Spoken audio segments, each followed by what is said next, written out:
Alive. I felt like I haven't slept.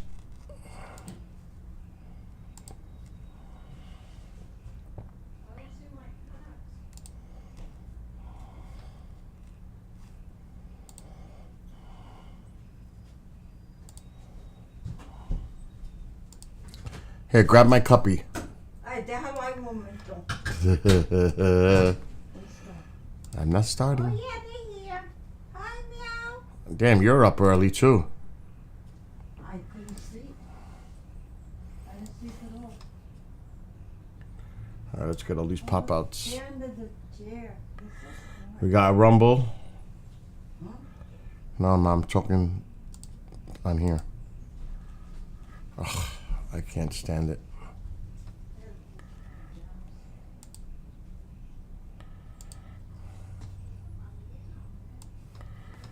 Let me just get everything set up.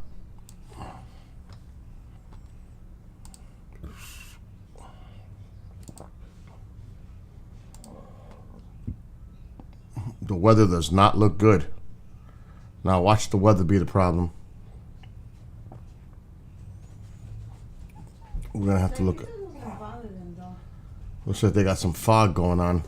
Yeah? Yeah. It looks beautiful though. All right, Mom. I'm live. The meowing. Nobody's going to hear you. Yeah, they can. Ooh. Everybody can hear you.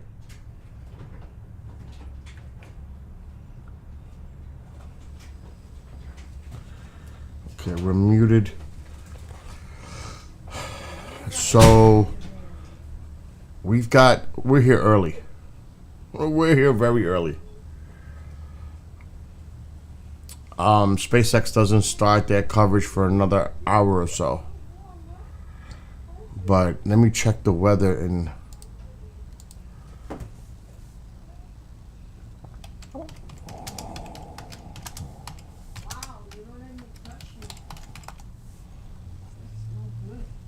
Thunderstorms there. Oh, that's great.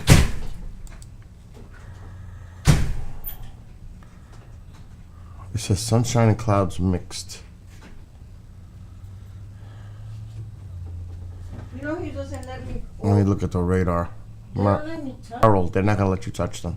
So many years There's no thunderstorms. There's no. feeding them.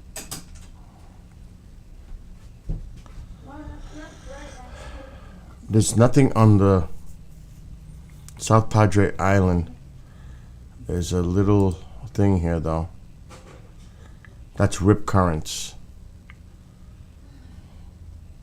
There's nothing on the radar.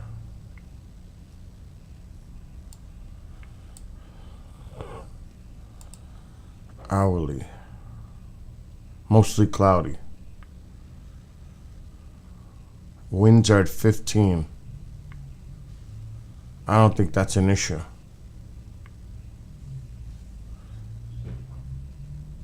Very low chance of rain, 5%. Winds out of the southeast at 14 miles per hour. So I don't see any issue here. It may look bad on the screen, but I'm not seeing any issue really with the weather.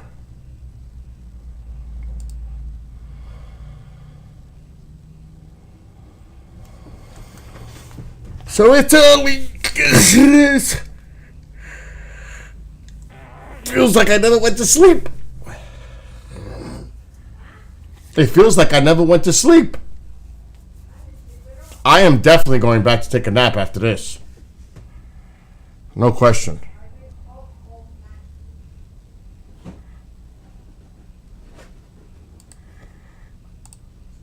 Oops, I almost did a bad thing.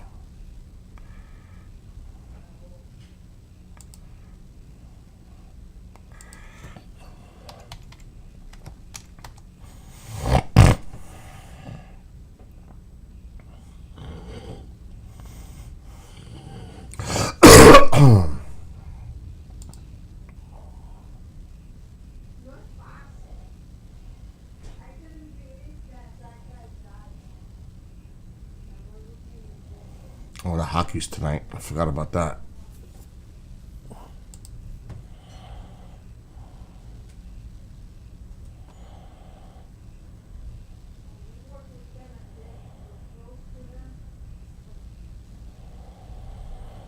I'm just checking some stuff out. Weather. We need to see some weather.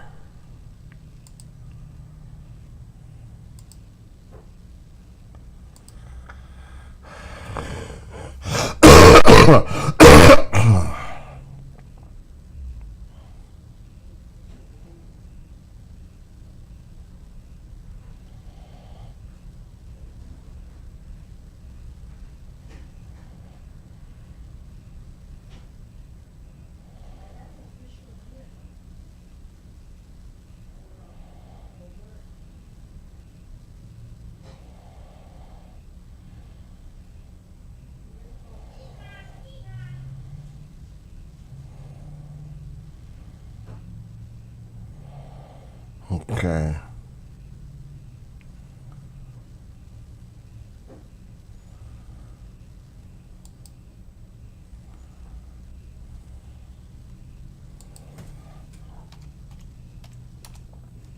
A dummy. What? What's up, Lorraine? Yeah, it does definitely fog. I need my coffee too.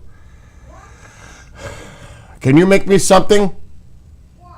The toast with cream cheese and jelly.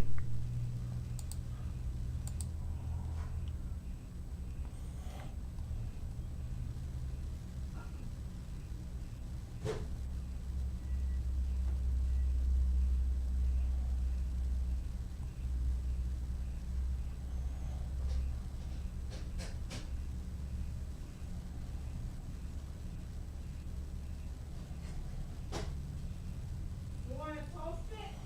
Of course.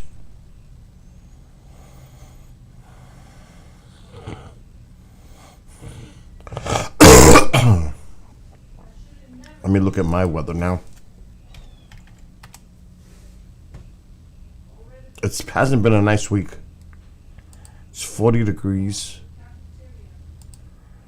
Wow, there's a lot of fog there, but there's no rain. I checked the forecast in this location. I think it's South Padre Island. And there's no rain forecasted right now. There's fog, and the wind is at 15 miles per hour, which is within the threshold. Now, SpaceX doesn't start streaming for another hour. So we'll just stay on this image for now. It's going to get nice today. Milder with sunny intervals. 76 tomorrow, 73 on Saturday. And then it cools back down to the low 60s all week.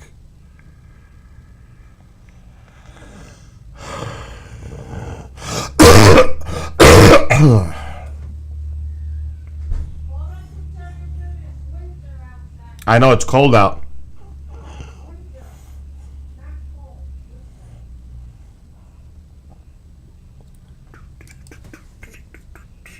I have this stupid song in my head.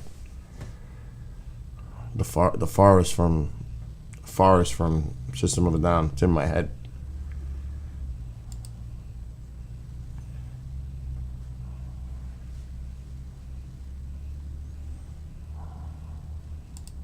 Do. All right. Let me see. I'm gonna check my emails.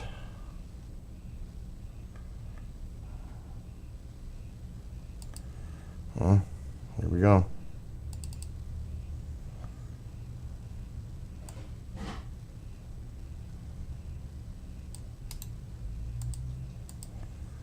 Work is in.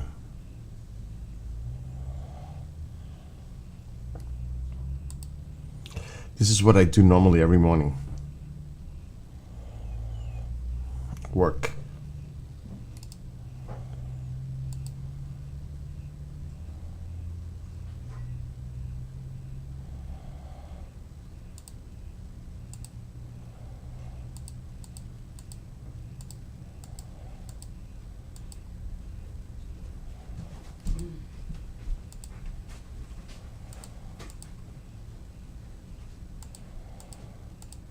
Torito.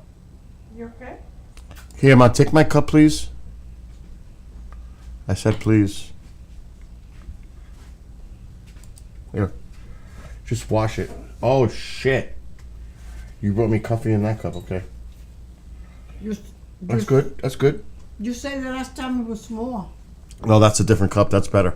Yeah, but you told me, remember you said, oh, Mama, you The other one was small. yeah. Now you got a big one. Now you go, what? I don't understand people. Bonito, is the baby okay? Is the baby okay? He's here because of me. Who? The one there, because he wants to go OUT, and it's too early yet. I just woke Oh, up no, it's too early. a little while ago. He's got to chill. Yeah. It's a Torito. How is the baby? The baby's looking straight at you, Billy. I got to get the bolt cutter. I got to fix that bench today. I got to get the saw. I got to do all kinds of stuff. Drill. I think it's gonna rain. It's not going to rain today. That's what I heard. You heard wrong. Alexa, what's the weather for today? In Newburgh, it's 42 degrees Fahrenheit with mostly cloudy skies. Today, you can look for intermittent clouds with a high of 67 degrees and a low of 42 degrees. Told you.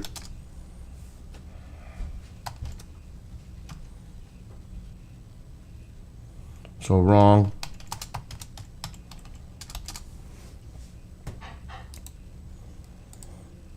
Wrong.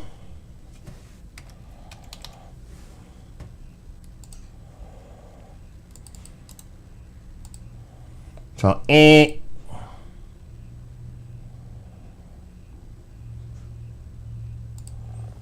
Shit, I did that wrong.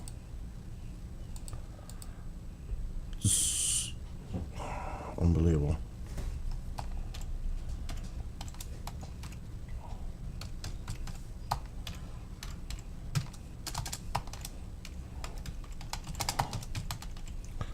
It's early.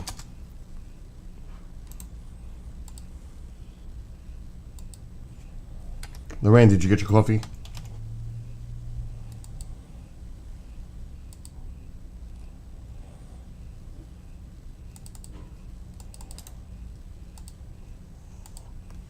Now I did it right. Don't forget my toast with the cream cheese and jelly!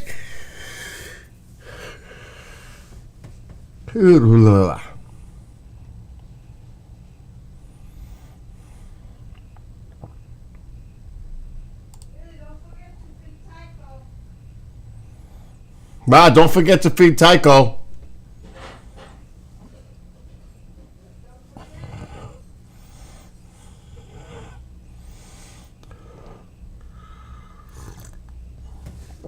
Oh.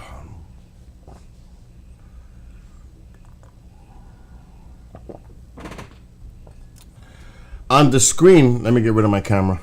On the screen, it looks like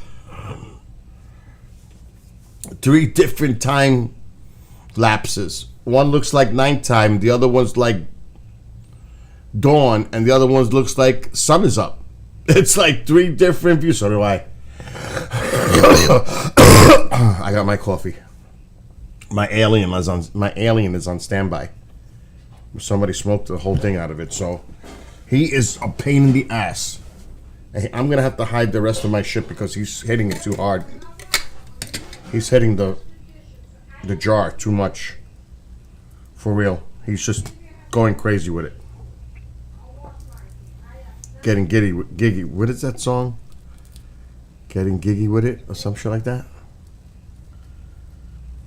Well, he's hitting my mason jar a little bit too much. That means this has to go on the hide. Now. In other words, he's cut off. Exactly. Happy 420. This is a nice 420 surprise. And it's funny because Elon originally shot for this date, for this launch, 420. So if anything's meant to be, This is today, the launch. I mean, as far as Elon's concerned, this is what he wanted. 420 for the launch.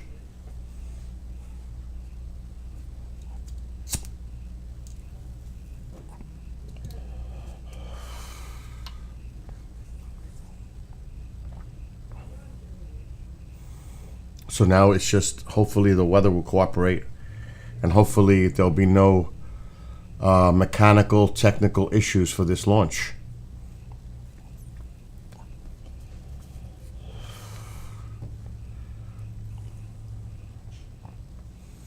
Oh man, I gotta dig out that saw. I gotta look for my cordless drill. I need my tape, measuring tape, so I can fix that bench today. You going to fix the bench? I'm gonna try. It's gonna be nice today. 670 degrees out. I'm not doing it now. It's early. It's chilly out there. Let me know when my thing is coming. What thing? Oh yeah, I'll check. The spinner. The spinner's not gonna be. We just ordered it. What do you think? How long will it take? Good. A week. That's gonna go in the box. It'll be a week before that comes. Yeah. Yeah. I can't wait. Then I'm gonna go to Home Depot, and I wanna buy the flowers to put it around the spinner. I'm gonna make that all flowers there. I wanna make that driveway beautiful. Rocky! So Avi told me that they had a lot of perennials in Home Depot. Let me put my camera on the bottom. I heard you, Mom. Uh-oh. You have to. I always tell you this. The city has a different climate than us. Like, I know. I'm gonna leave it there. When it gets warm, then oh God. My baby. Bibito, you gonna eat some hot dogs? That is my baby Nano. My vaca. The baby Nano. Ay, Dios mío, how much Is that my baby Nano? Billy. Is that my baby? You are my baby. Bill. You see his little head Billy. right here? Bill. He's scratching me because he wants to take me out. He wants me to take him out. Billy. How much we love him, huh? He's spoiled. We love him with so much love. I love that. I don't think he had another day in mind when he originally said 420. He just did that the other one on the real dress rehearsal. I said the same thing, Mitchie. That was all a dress rehearsal for this date. Because this was the original day he wanted. This was all part of the plan. Because he even said, I think there's a high likelihood this was going to be delayed today. He said that. He read the tea leaves. He knew. So we still have a couple of hours before launch if it happens. It's approximately an hour and 40 minutes from now. They should have the clock. It says SpaceX reports go for propellant load.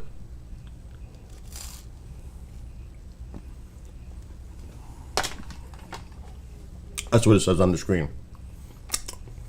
I need a napkin! It's almost like the movie Superman.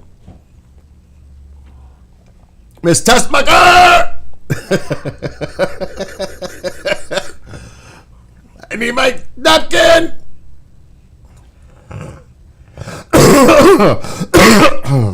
Come and get it. Why? Here. Come and bring it. No. Come on, Mom. No. Oh, well, this is doing this. Here. Thank you. You should go back. Oh, no, watch it. I put it on your TV. Oh, good. And it doesn't start for another hour. Oh, so I'll rest for a little while. Yeah. Come on, Taquito, you gonna eat now? Yes. I want to give you 3 of them so you don't bother.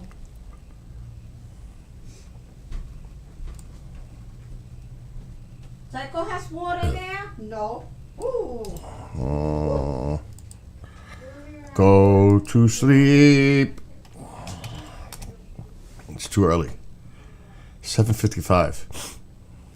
It's a little early.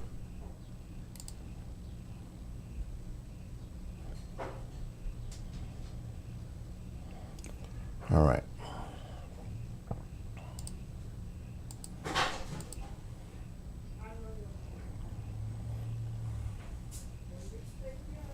I'm just doing some work, so I get it out of the way. Weirdly, there's no shows tonight live. None. One guy is getting, well, actually two. Or not, yeah, two hosts are getting procedures done today. One on his, well, not technically, that's not true. One of them needs to have a procedure done on the eye. The other one is definitely going to the hospital for procedure. And the other one is still recovering from what I have, RSV. So everybody's like, has a medical issue. It's like bizarre. But hey, it happens. They are human beings, you know what I mean?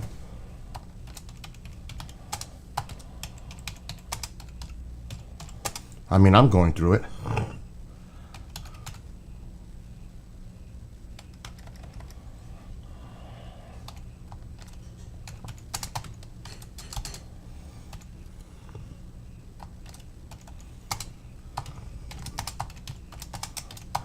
I'm making a post right now for tomorrow.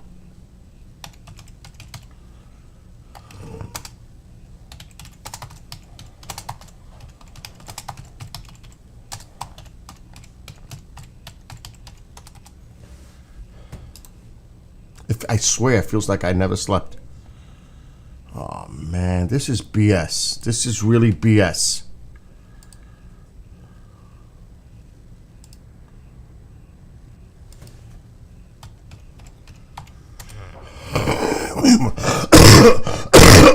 I still have mine, but it's going away slowly. Slowly.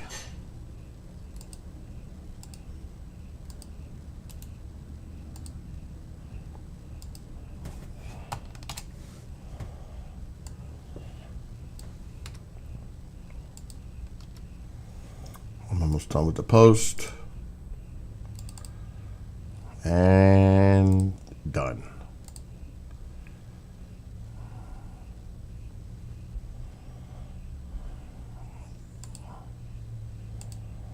Good.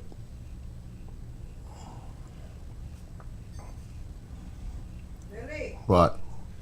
Luca is watching me. Good, let him watch you. So I could eat in peace. It won't last.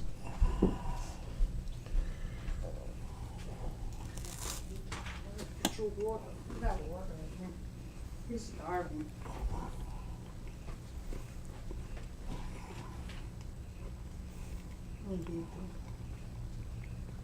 I'll tell you one thing, the weather with the visibility is bad. I don't know if that's fog, but that's not good, the weather. The weather might be the problem today. But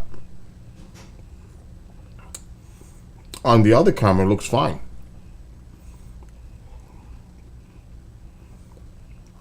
I don't know which one to trust.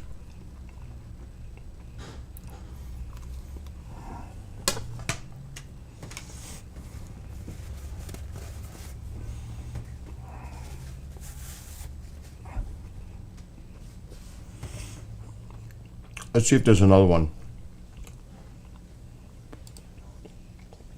So in 45 minutes, SpaceX coverage begins. Scrubbed again. People are so stupid.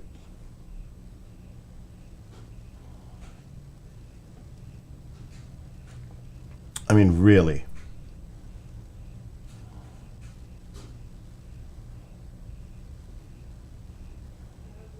I think that's the one we're watching right now.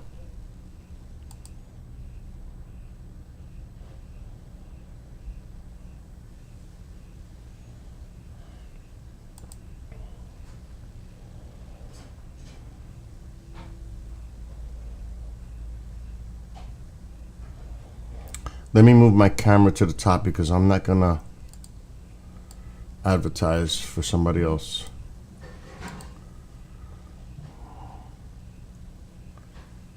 Let me just shrink my camera a little bit. Okay, that's a problem.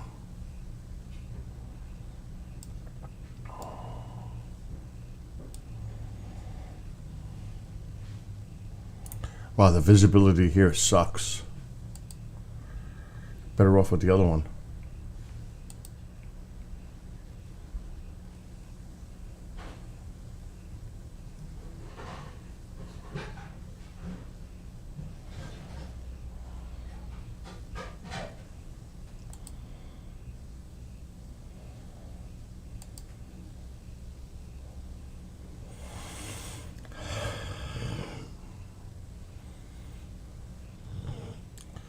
Visibility is poor.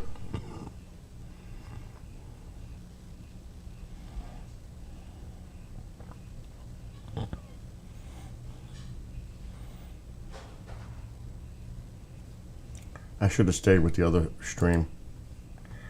Let's go to history. I don't like the way they...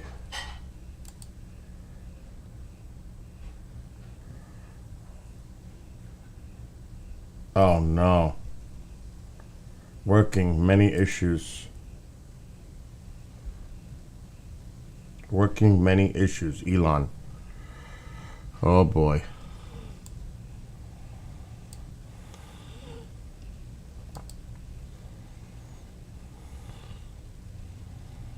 That's not good. That's not good right there. If that's what Elon said this morning, many issues, that's not good.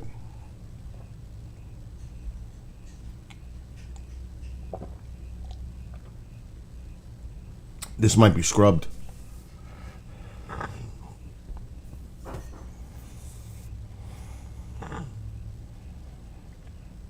Let me go to Twitter and see if he's tweeting. Come on, Tycho. Come on, eat. Come on, eat, Tycho. Come on, Ma. What? Then you feed him, Billy. He has to eat. Go ahead, baby. Eat. Good boy. This is 7 hours ago, so there's no...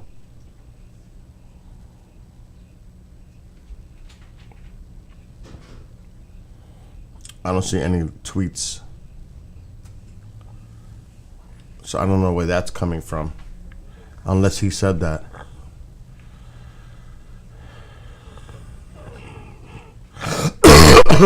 Let me look at SpaceX. 2 minutes ago. Fueling of the Super Heavy booster is underway. So they're fucking fueling it. They are fueling it. Team is keeping an eye on the weather 33 minutes ago. It says 2 minutes ago. So I don't know what... I'm going to get rid of this stream working on many issues. They can go take a walk. They can take a walk.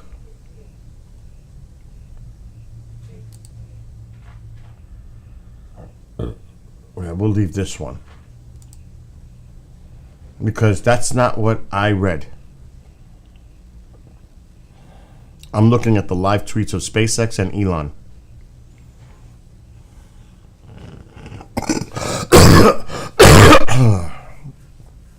Sometimes people put shit up like that for clickbait. Like, they just want attention. So I'm not going to follow that.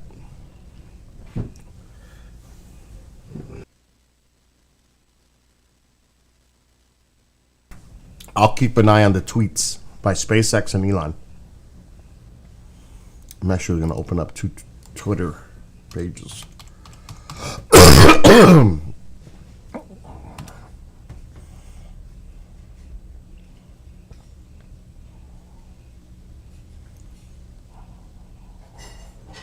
Let's go back. Search. Elon.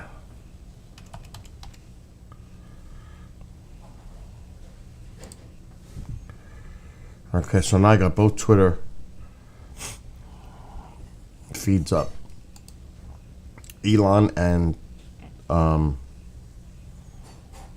SpaceX.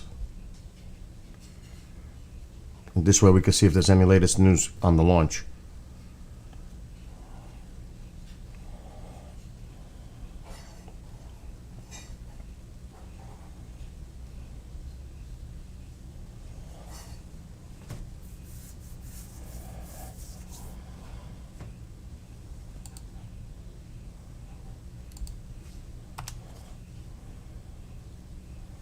And good morning to those watching on Rumble, Trovo, Twitch, and YouTube.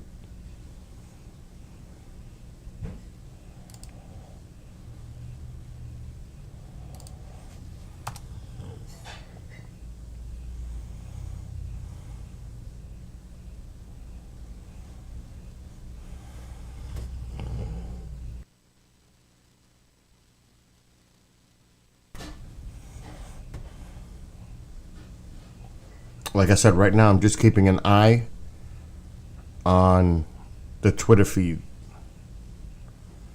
to see if any news comes out from SpaceX and or Elon. Elon hasn't posted something in a while. A few hours, actually. So I'm just going to keep an eye on SpaceX, Twitter. And as of 5 minutes ago, it says fueling of the Super Heavy booster is underway. So that's good. They're prepping for launch.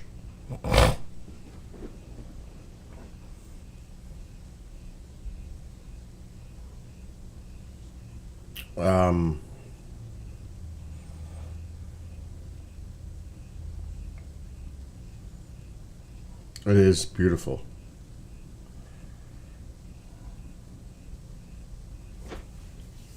In the meantime,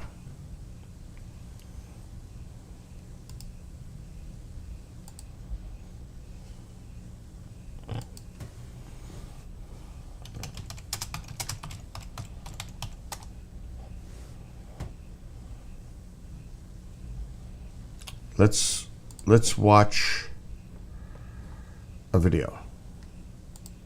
How about that? While we wait.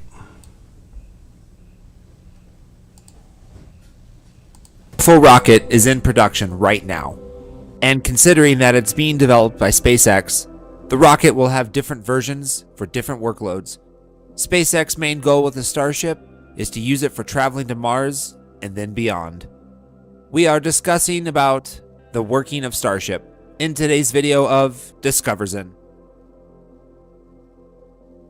For all those who don't know, SpaceX is an American aerospace manufacturer and space transportation services company, founded by Elon Musk in 2002.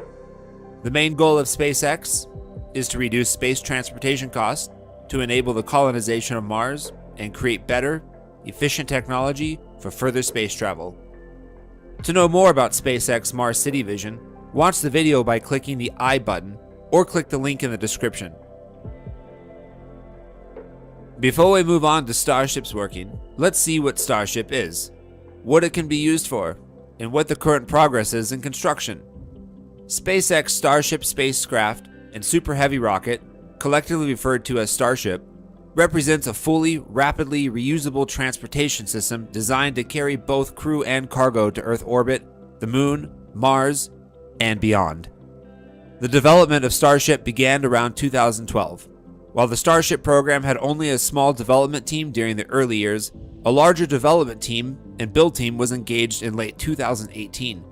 Musk made Starship the top SpaceX development priority following the first human spaceflight launch of Crew Dragon in May 2020.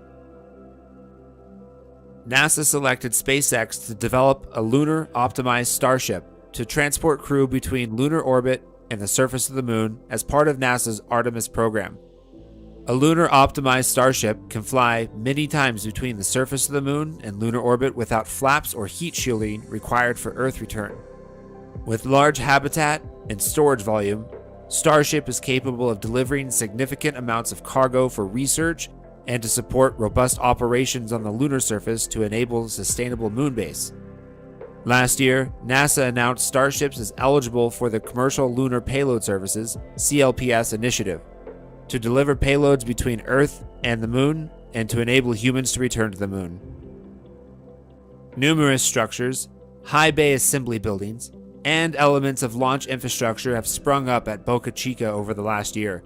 SpaceX assembled the first Starship prototypes outdoor using open-air welding, but teams are moving production to indoor, climate-controlled facilities.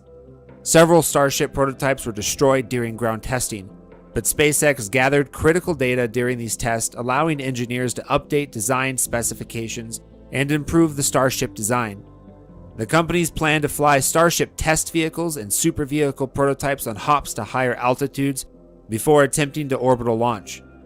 Like the early Starship test flights, the first super heavy prototypes will fly low altitudes with subset Raptor engines, beginning with 2 of the SpaceX-made power plants. The main thing we needed to make progress on with Starship is the production system, Musk said. Making a prototype was relatively easy by comparison. In order to achieve the colonization of Mars goal, SpaceX has done something very incredible to the Starship system. The Starship is designed to send over 100 tons or 100 people into space with fully reusable design and liquid oxygen and methane fuel. These features mean that a team can fly to Mars, refuel using the planet's resources, and then return home. That, in turn, paves way for some of SpaceX's more ambitious goals, like self-sustaining city on Mars by 2050, and farther-flung ventures that turn humanity into a multi-planetary species. They have created the most powerful rocket engine, and with some really new technologies and ideas to ensure the rocket works as intended. The uncrewed Starship will allow for the transport of satellites, large observatories, cargo, refueling tanks, and other unmanned assets. There are as many as 5 variants of the Starship. The crewed Starship. This variant is the most important version of all types. This rocket will carry up to around 100 passengers and can be operated for long distances, that is, Moon, Mars, and beyond. The cargo Starship. In this variant, the rocket's bay door will open like a large crocodile jaw. It will be having a stunning 1,000 cubic meters of usable space for goods and cargo. The tanker ship. This version of the rocket will be used for on-orbiting refueling, which will reduce the cost of Starship operation. The one-way Starship. This variant won't be developed in the near future, but SpaceX has plans to build it in the long term as technology improves. The rocket will only be made to inject payloads into the outer solar system. The lunar Starship. This rocket will only be used for lunar missions. The rocket will only stay in space between the Earth and the Moon. This version of the Starship won't have large flaps or heat shield, as it won't be re-entering the Earth's atmosphere. The Earth Transport. This rocket will only be used for point-to-point travel just on Earth. Now, let's look at some of the technical details about the Starship crewed version. At first, Starship is not only the name of the full rocket, but also to the upper stage. But the name of the first stage, which is where the booster stays, is super heavy. It's made up of stainless steel and stood 120 meters or 394 feet tall. The Starship uses new Raptor engines in every stage. The Raptor is the most ambitious engine ever made in the history of mankind. It is powered by subcooled liquid methane and subcooled liquid oxygen, using a staged combustion cycle, unlike the simpler open-cycle gas generator system. The closed cycle makes the engines extremely powerful and up to 98% efficient. SpaceX Raptor engines began flight testing around the Starhopper prototype in July 2019 and became the first full-flow stage combustion rocket engine ever flown. Raptor also produces the highest combustion chamber pressure ever reached by an operational rocket engine at 330 bar or 33,000 kilopascals. Apart from all of this, there's one major noticeable difference between Starship and other rockets.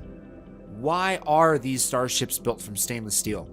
Starships have a huge diameter in comparison to other rockets we've seen so far. This large diameter is due to pressurized volume of 1,000 cubic meters, which can hold a cargo load of 100 metric tons or 100 people. At first, the main material selection of a Starship looks weird. With materials such as aluminum and carbon fiber that is lighter and provides adequate strength, stainless steel does not sound like a good choice. But due to the Starship being fully reusable, it was sent from and to re-enter Earth's atmosphere. So, for the ascent, we want something that is strong at extremely low temperatures because of the liquid oxygen propellant. And for entries, we need it to be able to withstand high scorching temperatures. This is where high-quality stainless steel alloys start to make sense. At low temperatures, the stainless steel exhibits an increase in strength, therefore not having any issues with the material becoming brittle. And steel can easily operate at temperatures at around 840 degrees Celsius. On the other hand, both aluminum and carbon fiber are unable to operate at these temperatures as expected. Another benefit of stainless steel is that heat shielding on the backside is unnecessary. The side facing the wind does require a means of cooling and will be the first to feature a regenerator issue. Although stainless steel is comparatively a heavier metal, it provides overall better properties for the extreme operating circumstances of the spacecraft, as well as being the more economic approach.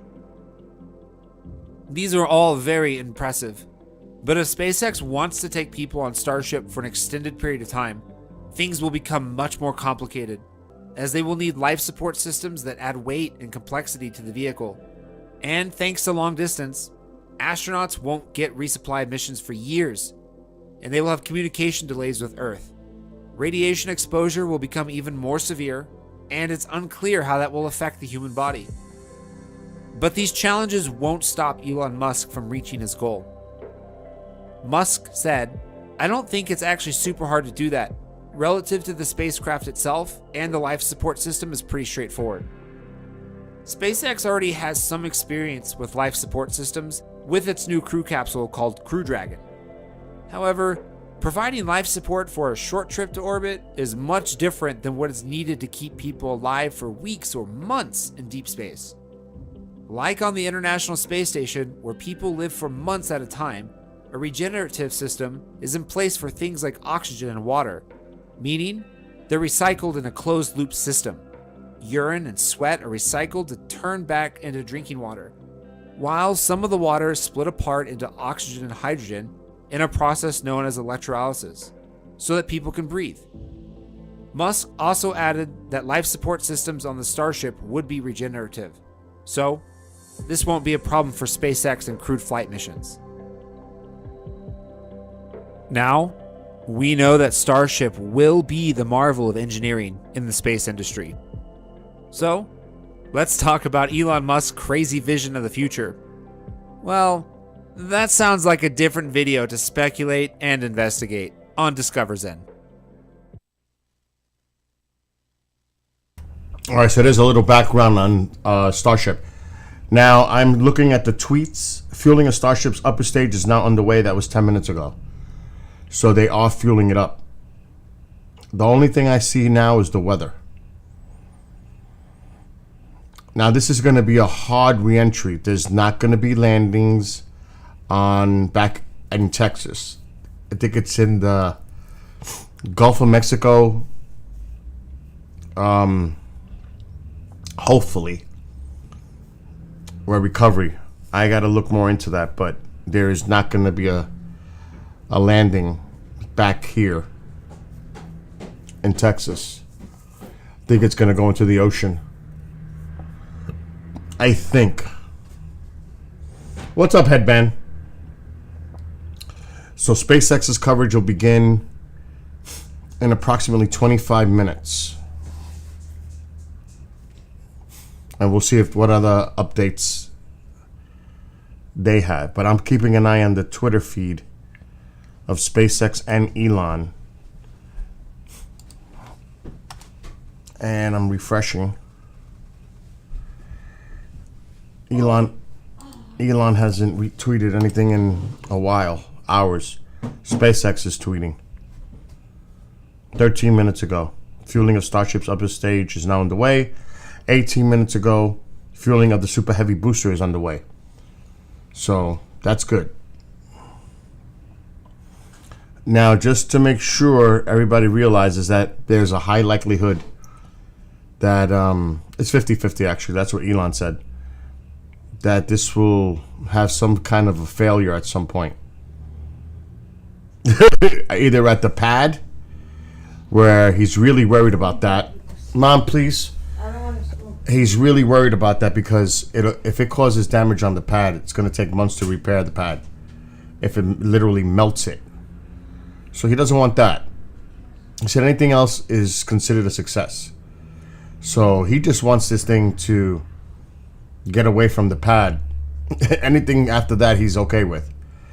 But he really is concerned about the damage that this could be done to the pad if this turns into a fireball.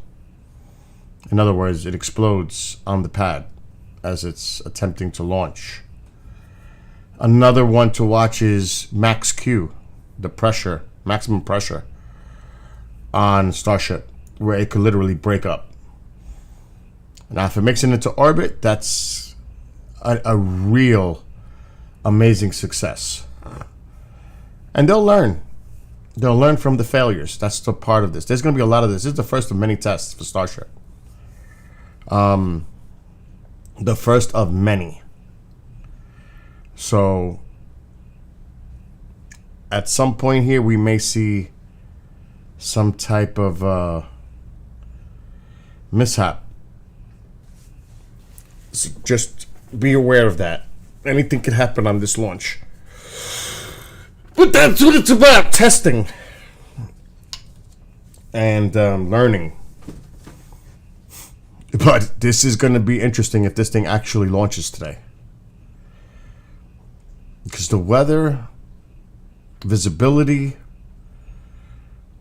the weather itself is not bad. It's mostly cloudy. 15 mile per hour winds out of the southwest, I read earlier. Low chance of rain. But that fog, or whatever that is, looks pretty bad. But I can't tell which image is what. Is the top one the real live image? Because the one on the bottom is definitely not live. It's dark. The other one looks like the sun just rose. Dawn. The upper portion looks like it's live. So let's wait for SpaceX.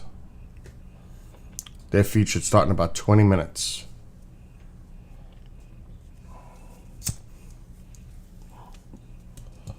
And as far as what you're saying, Headband, I totally agree. But it's also all about budgets and cuts and funding. NASA makes up like less than 0.5% of the total budget. And Elon actually brought that up in a press conference the other day. He said he'd be happy if it was up to 0.5%, 0.5 of a percent, 0.5%, if the budget was increased for NASA. It's at like 0.32%. So it's always about funding. Because he's not paying the bill for this, obviously. Bill, What? my phone is dead. So charge it. I can't find the charger. And I don't know where mine is. Oh, thanks a lot.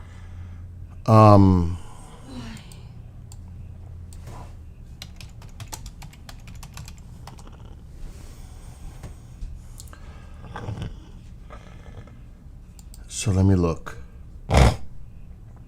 Let's look at fiscal year 2024.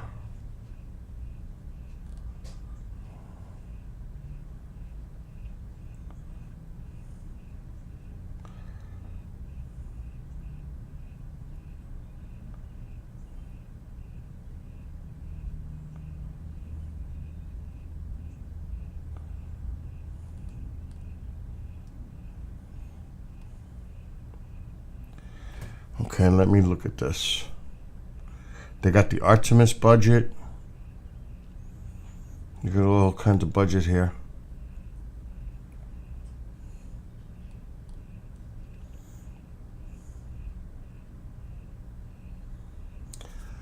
So NASA is requesting over 3.3 billion in investments to observe, understand, and protect our home planet. 2.5 billion in Earth science. Investing in the next generation of land satellites, 4 new Earth System Observatory missions, and making Earth science data available and actionable.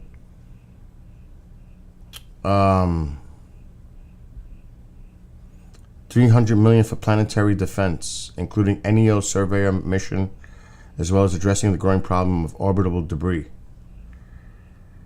And then it's got everything outlined, the budget for 2024, their budget request. Well, good luck.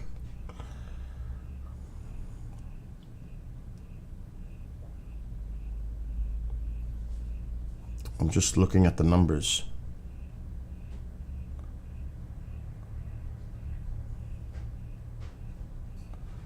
Space transportation.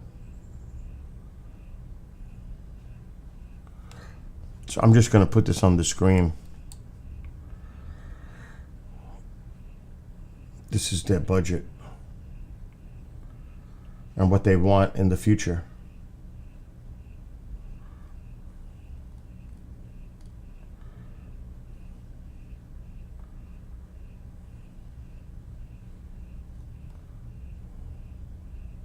Artemis,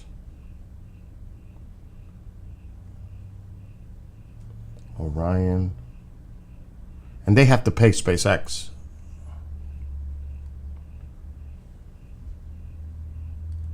So this is breaking it down. You can look this up yourselves. So, and you can look up how much does NASA pay SpaceX.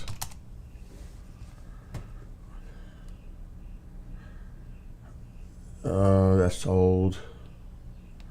Let's look at past month.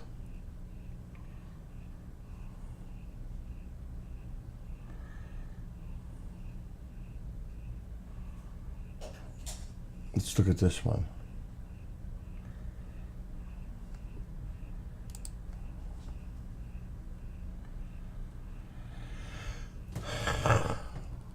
That's old.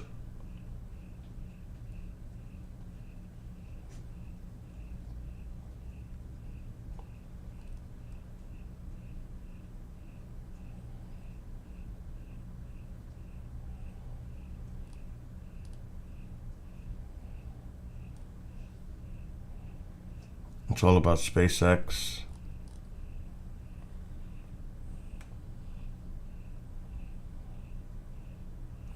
And the separation between the Artemis program. They work in tandem.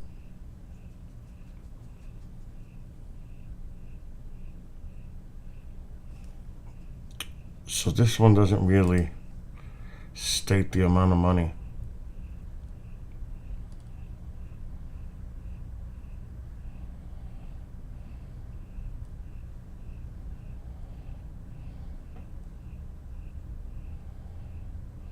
Who pays for SpaceX?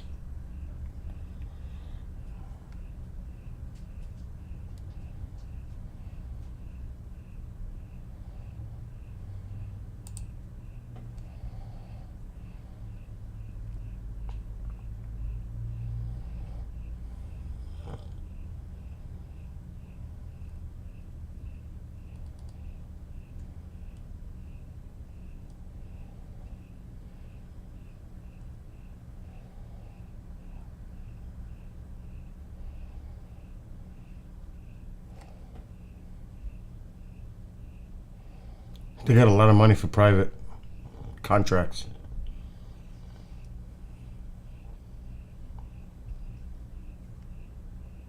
Worth 1.9 billion. SpaceX received the contract for 12 flights, worth 1.6 billion, and Orbital Sciences Corp for 1.9.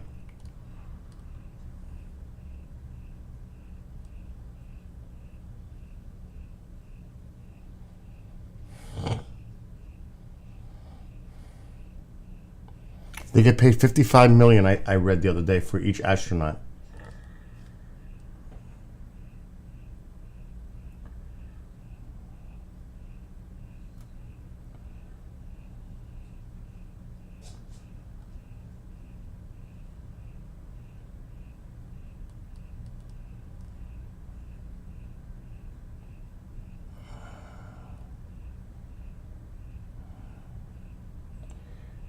Starlinks. This one's not really. Let's see. NASA contracts SpaceX.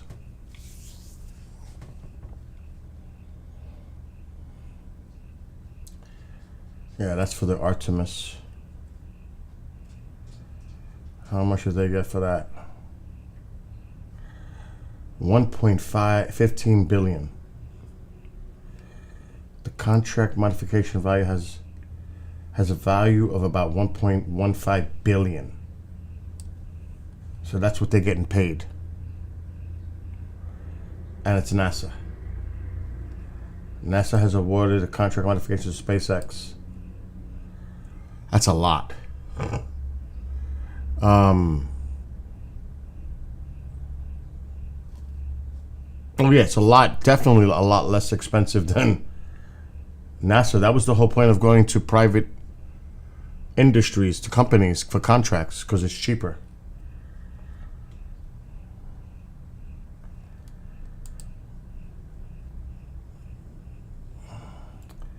SpaceX wins 2.9 million contract for lunar lander. They beat out what's his face? The guy from Amazon, Bezos. Yep, see? Is a blow to, I remember that. Bezos was in on it. Elon got it.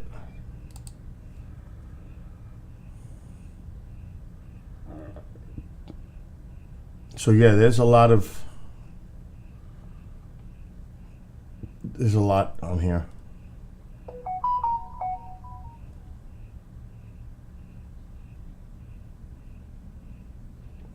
This is last year.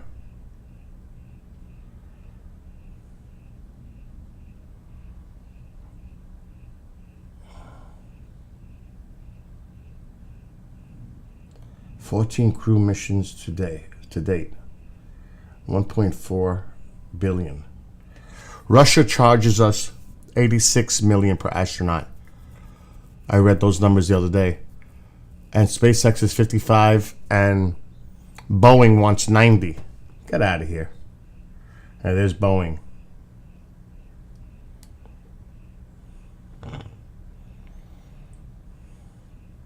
So SpaceX has 14 missions and Boeing has garnered 6. And there's no astronauts have been launched on the Starliner.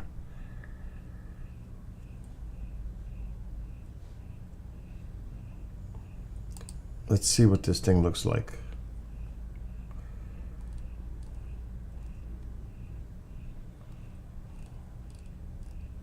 Doesn't look much. It doesn't look impressive, I can tell you that.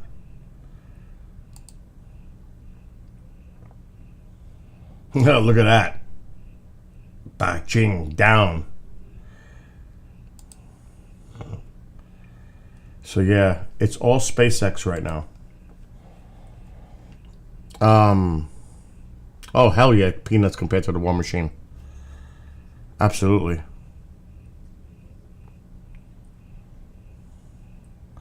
Let me check the latest tweets.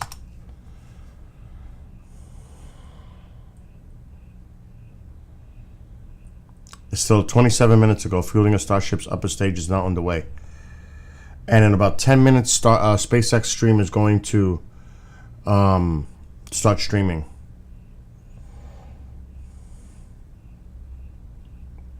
So we'll see. Hopefully this thing is going to launch today. Hopefully. What's up, Beaver? And hello, good morning to the Rumblers. It's a little early. I've been streaming for an hour already. I didn't get hardly any sleep.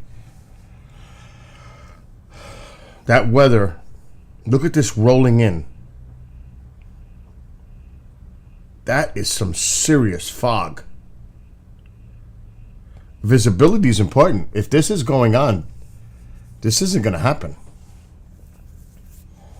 The weather is the problem right now.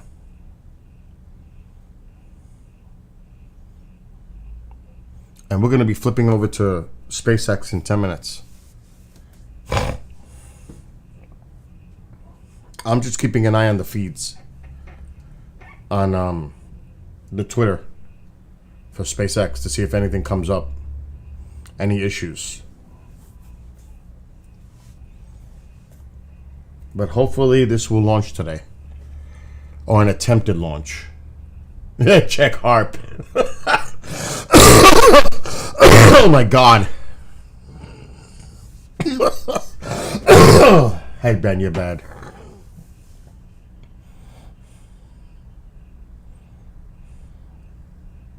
I need to open the door. It's like so hot in here. Oh.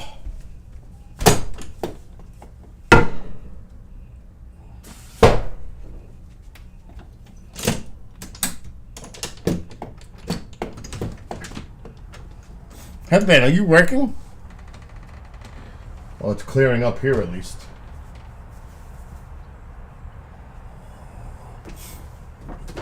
It's gonna be near 70 here today.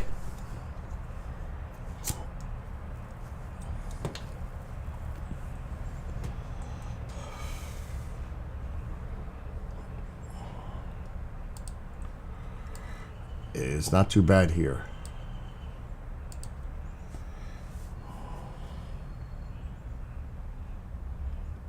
It's 10:37 p.m. Holy shit.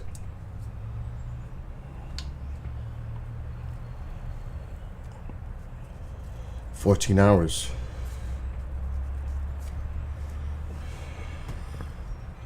$8:37 here.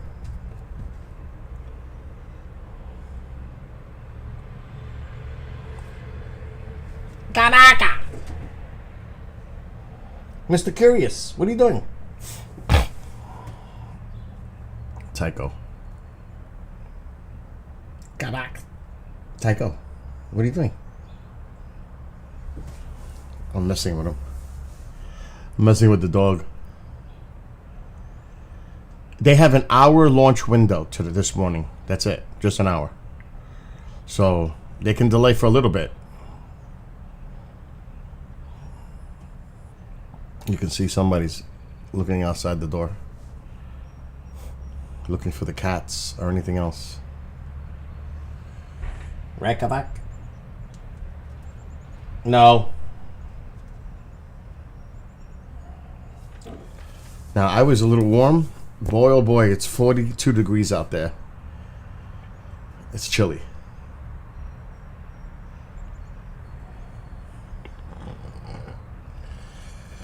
All right, let me refresh Twitter.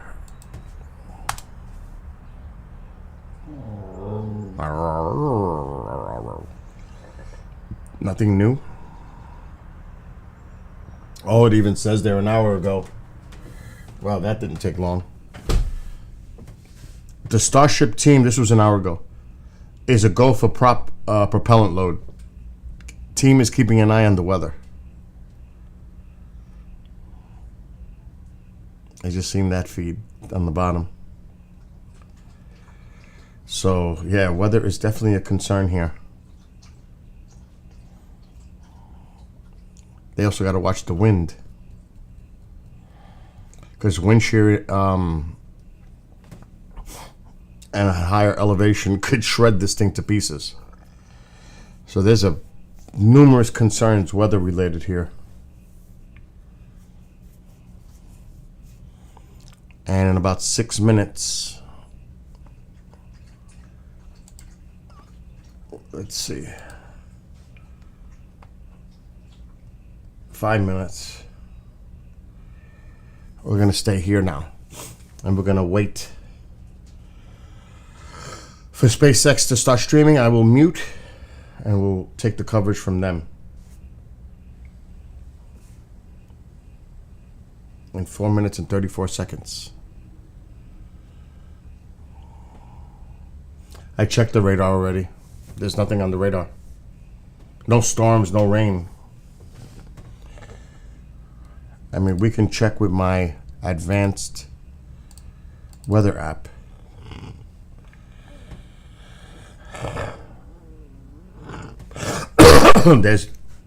There was some bad weather. All right, let's check it out down here. Yeah, there's nothing on the radar. But that's fog. That's where the launch site is, close to that area.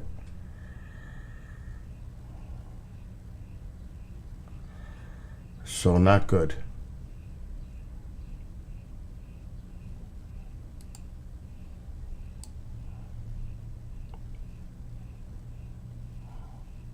And that's what we're seeing.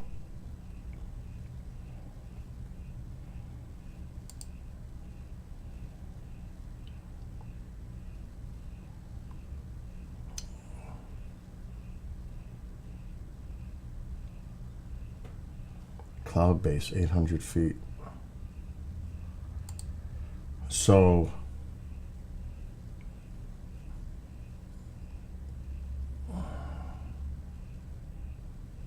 and that's South Padre Island is where the launch site is. That's where SpaceX is.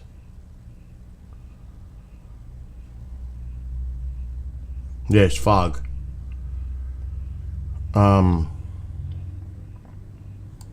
But that's pretty much the launch site right there.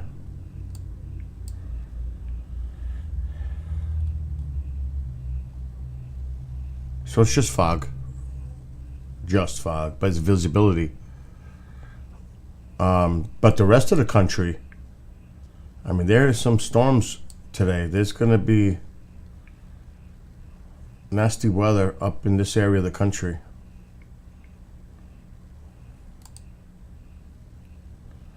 There's 5 alerts. Those are marine. It's early. We need to get this SpaceX back up. 2 minutes.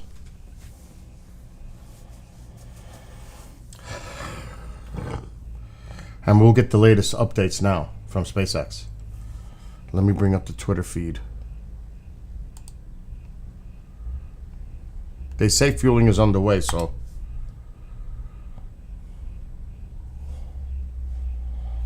that was 36 minutes ago. The last tweet by SpaceX. Fueling is in the upper stages underway. But obviously we're gonna get the latest once they go live. Ugh. I did not sleep much. Well, that's just a stock footage, stock photo, Beaver.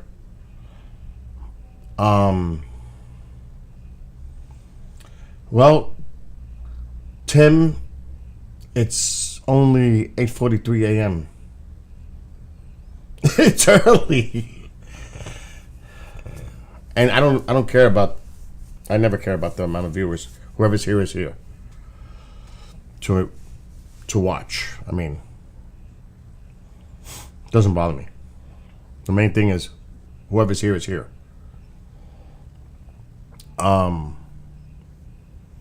And I'm on Rumble, on Trovo, and Twitch, not just YouTube.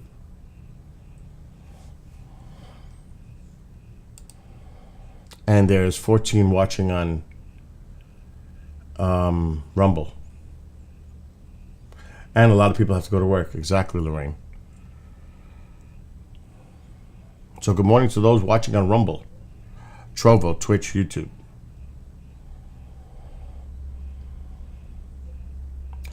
And thank you, Beaver, as always, for what you do in Rumble.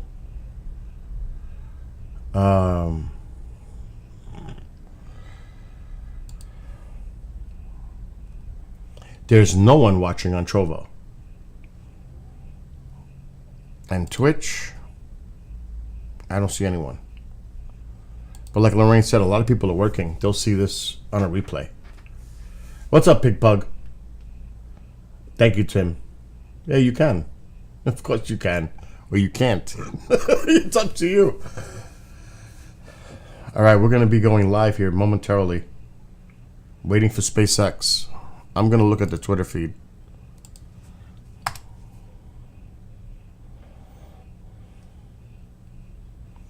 So no updates from SpaceX, so let's see what they say once they come on air. And then I'm going to remove myself from the screen and mute and listen in.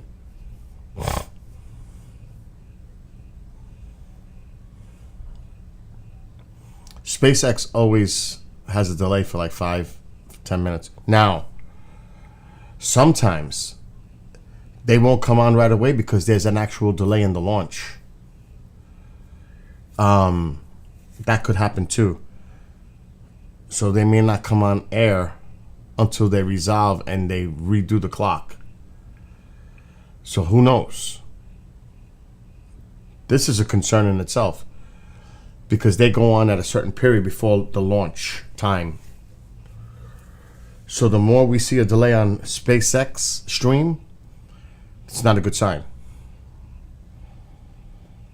because they're sticking to the clock.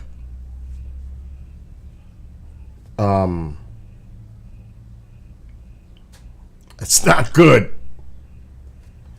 And there's only 1 hour window today for launch. Let me see if there's another feed going on. The weather could definitely be an issue here, but I don't trust this. I'm not trusting that.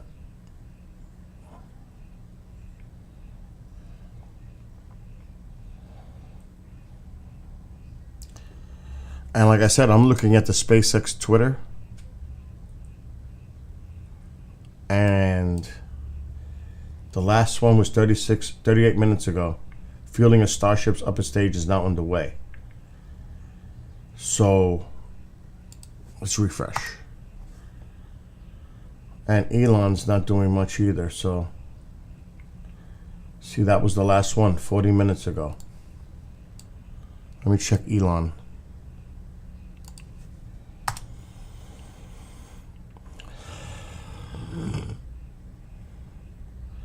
One hour ago, he retweeted about the weather being a concern.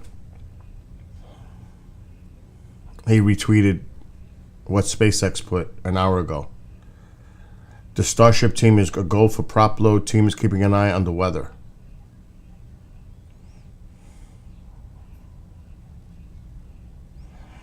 Yeah, there's a lot of fog. We were just looking at the weather. Oh, here we go. Well, let's see what happens.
So while we wait for SpaceX, happy 420. Get her. Happy birthday to your mom. Tim.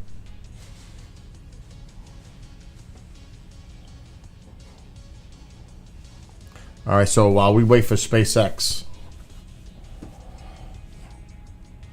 obviously,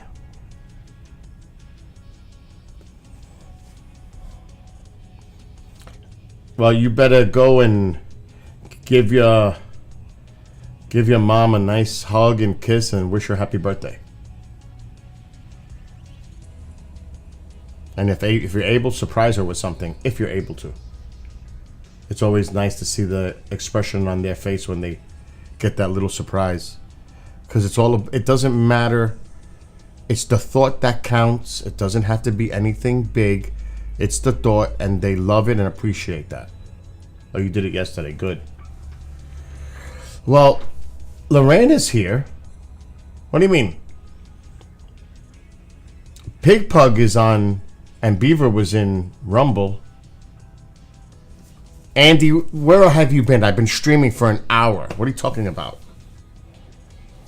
He's tweeting. He's Skyping me right now. Cool, you got our handbag. That's nice.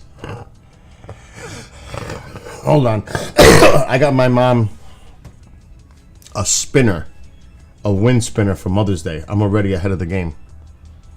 And it's badass. Matter of fact, I need to check.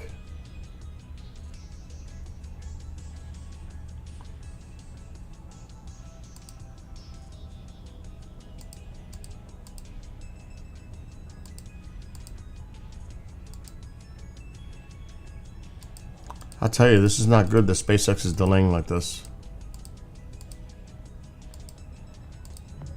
Oh, here we go.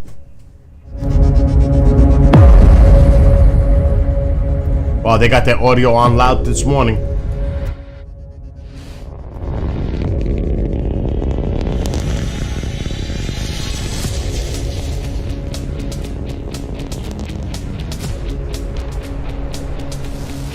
Here we go.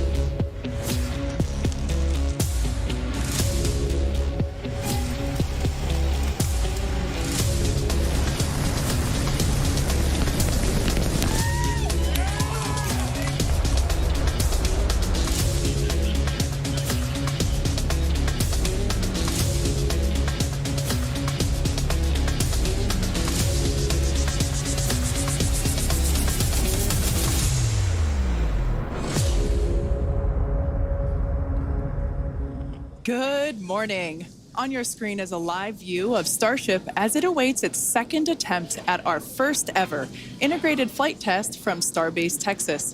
If all goes well, we hope to see our Starship spacecraft and Super Heavy booster, which we collectively call Starship, lift off together for the first time in exactly 33 minutes from now.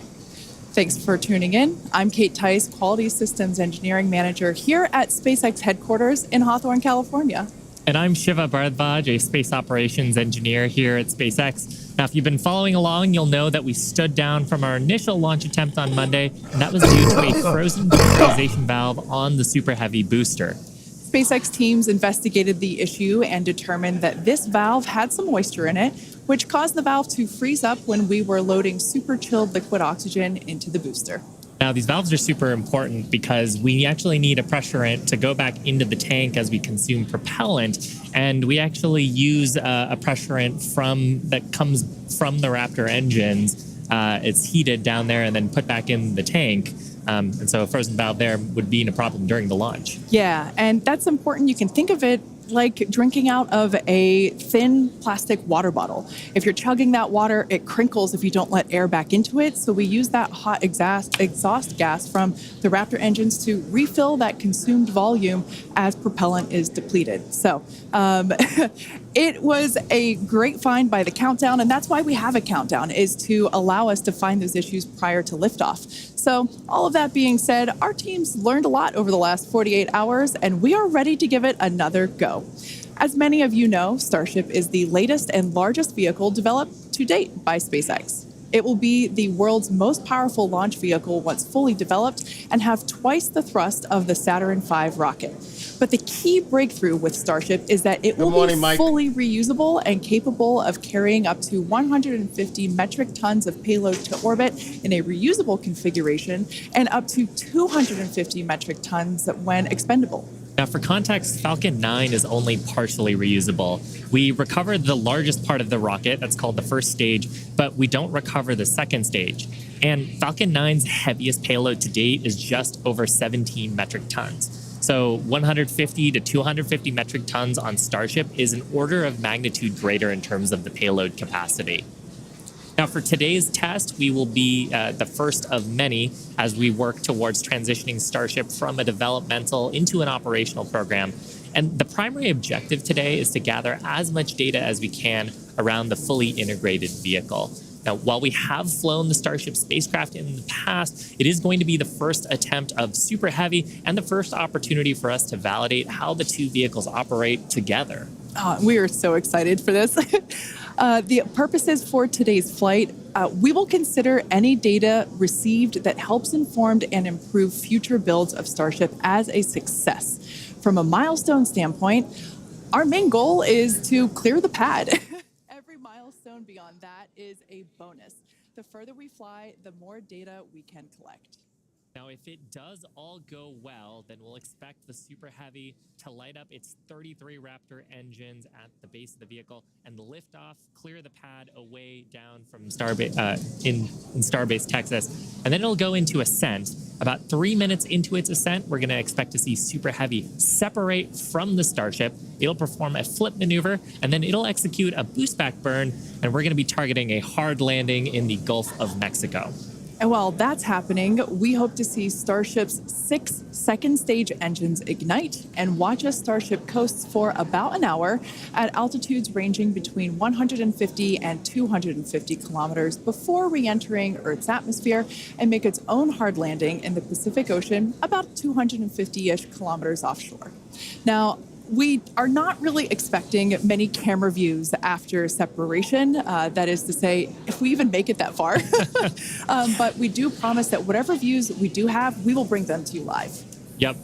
We have a couple of ground stations along the way. So if we are able to get good telemetry, assuming we make it that far into the ascent, then of course those will be available on the stream. Notice how they keep saying, if we make it that far. Just getting the vehicle off the pad is because they're not expecting much success on this flight. I'm telling you.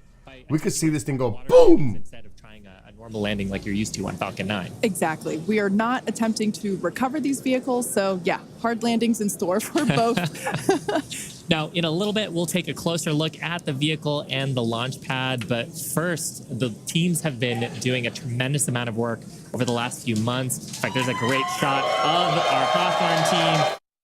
This thing could explode literally on the pad. And that's Elon's biggest fear. Because it's going to be months before it's repaired. It literally will melt the pad. It'll melt it. That's what he's worried about. Friends and family and members of the public are gathering to watch Starship lift off, and we can see the crowds are gathering there as well. And of course, we want to give a shout out to the SpaceX team. You see them there on screen, members of our Launch Command, our Star Command Center. That is our Starbase Launch Control Center. Yep, those are the operators today who are going to be reviewing all the data and, of course, giving us the go, no-go poll, checking the status to try to get in today's launch attempt just around 27 minutes from now. And one thing I do want to mention, I misspoke. It's not the South Padre Amphitheater. It's the Cameron County Amphitheater. Now, the entire Starship structure on your screen is made from stainless steel. When it's stacked, it stands about 120 meters tall. It's about 9 meters around. And we have this awesome video that shows you just how big that is. You can see one of our technicians there doing some final prep work in advance of today's test. And man, there's the 120-meter monster. The person just keeps getting smaller and smaller. Now, just like Falcon 9, Starship has 2 stages, which we'll talk more about those in a minute. In addition to those 2 stages, Starship actually has a 3rd stage, Have a great which day, we Tim. call Stage 0. I see you it gotta go. consists of all the Have a launch good pad one. infrastructure built around the rocket, as you can see there on your screen, and it's truly an engineering feat in its own right. Yeah, we've got a great shot there of the various different components of it. The pad, the infrastructure, all that is required to get into filling the tanks. Now, let's talk about the Super Heavy. Its name says everything. It's super, it's heavy, it's super heavy. When it's operational, it'll be responsible for providing the power to escape that mighty gravitational pull of Earth that we've got here and take Starship into orbit. The booster itself stands about 70 meters tall and is roughly the same height as a fully integrated Falcon 9, which is just so crazy to me. But this Super Heavy booster has a diameter roughly 2.5 times that of Falcon 9, and with 33 much larger engines. We have a beautiful view here. This is one of my favorite views that we're going to get today. Those are our 33 Raptor engines at the base of the Super Heavy booster. Yep, and you can see they're in a couple of different rings here. So we've got the outer ring of 20 static engines. They're going to be providing a huge amount of thrust today to lift off the entire stack. But then we've got the 13 gimbaling engines in the middle, and they're going to be providing the tilt maneuvers and also helping to reorient the booster as it comes back later in today's flight. Yeah, and when we say gimbal, it's basically tilting or almost wiggling the engines a few degrees and in either direction to allow the booster to steer itself, just as you said, Shiva. And we'll get some great shots later of actually a wiggle test that we perform ahead of liftoff, just to make sure that all of those engines are able to control their full range of control authority. One thing to note, those Raptor engines are completely designed and manufactured in-house. They are, as many of you know that have been following along, they are a reusable methane oxygen staged combustion type engine. So it's a lot of words there. And ultimately, that staged combustion means that we combust the propellant in stages that we kind of pre-combust them in a pre-burner, and by doing so it allows the engine to be more efficient, i.e. more powerful. Yeah. Now, like Falcon 9, the Super Heavy has 4 grid fins to assist with orienting itself. Looks like the weather's getting better, We got a shot of them there, which is good. Beneath the Starship's aft flaps. Now, as we talked about earlier, Super Heavy is not going to be attempting a land landing today, but with this flight test, we're still trying to get as much data as we can. We're focusing on the fundamental systems and operations, so that's the liftoff portion, but we are going to try to get some data on how the fins work and for that water landing that Super Heavy is going to be making after ascent. I love that great view of the fins there. Now, Starship, or the spacecraft, is the 2nd stage, and it makes up the top portion of the vehicle. It's designed for carrying passengers and cargo to Earth orbit and beyond. It stands about 50 meters tall, which is a little taller than the Statue of Liberty. It's comprised of 6 Raptor engines, 3 sea level and 3 vacuum engines, which are optimized to operate in the vacuum of space, and they provide a maximum of 258,000 tons of thrust in vacuum. Spacecraft is also outfitted with 4 flaps to help aerodynamically control the vehicle's attitude, which you can see those 2 forward flaps there on your screen now. So they help control the vehicle's attitude during atmospheric flight and enable precise landing at the intended location. Now, one thing we got to mention, the heat shields. They are iconic. Starship is wrapped in a heat shield, which is composed of 18,000 hexagonal ceramic tiles designed to insulate the vehicle during that atmospheric entry. And that's really important because the temperatures can be as high as 2,600 degrees Fahrenheit. The hex-shaped tiles, like the ones that Shiva and I have, roughly make up about 2/3 of the vehicle. We can see that we have some different shapes. Mine is slightly curved. As you can imagine, it sits on the curved portions of the Starship vehicle. Now, the one that I've got is a hexagonal tile that's more flat, and it's really used for the flatter structures on the vehicle. And we need a heat shield because when you're coming back in from re-entry, we're going supersonic, we're compressing all the air ahead of us. That ends up causing a lot of heating along the surface, and without a heat shield, that would go straight into the structure. Yeah, one thing that's amazing to me, especially when I first picked up one of these heat shield tiles, is that they're so light. They almost feel like they're made out of foam. They're that light, and they kind of sound like it too. And one thing that we do want to mention, in order to reject the maximum amount of heat during that entry, like Shiva was just saying, they're black, and that's because black helps reject that heat that is building up on the exterior of the heat shield. Now, Starship is designed for vertical takeoff and landing as opposed to taking off and landing like an airplane. And that's because that's really important because we don't have runways on the moon or Mars. Fortunately, at those destinations, the gravity is not as high as it is here on Earth. On Mars, the gravity is just 1/3 of what it is here on Earth, and on the moon, it's just 1/6. So in both of those cases, Starship, with just its engines, can take off without needing the super heavy booster like we do need here on planet Earth. Now, for today's test, Starship does not have its landing legs attached because, like we said before, it won't be returning anywhere. Starship is expected to make a very Look hard how ocean massive landing, this which, is. if we even make it that far, Yeah, that's the and thing, if manage they to make it get that any far. views, it will certainly make for a very exciting end to today's test. At this point in time, we are 20 minutes, or just over 20 minutes from liftoff. Let's check in with John Innsbrucker for a status update. Hey, John, how's it looking? Thanks, Kate. I'm John Innsbrucker, Principal Integration Engineer here at SpaceX. We're currently loading propellant from the ground system into both the first and second stages.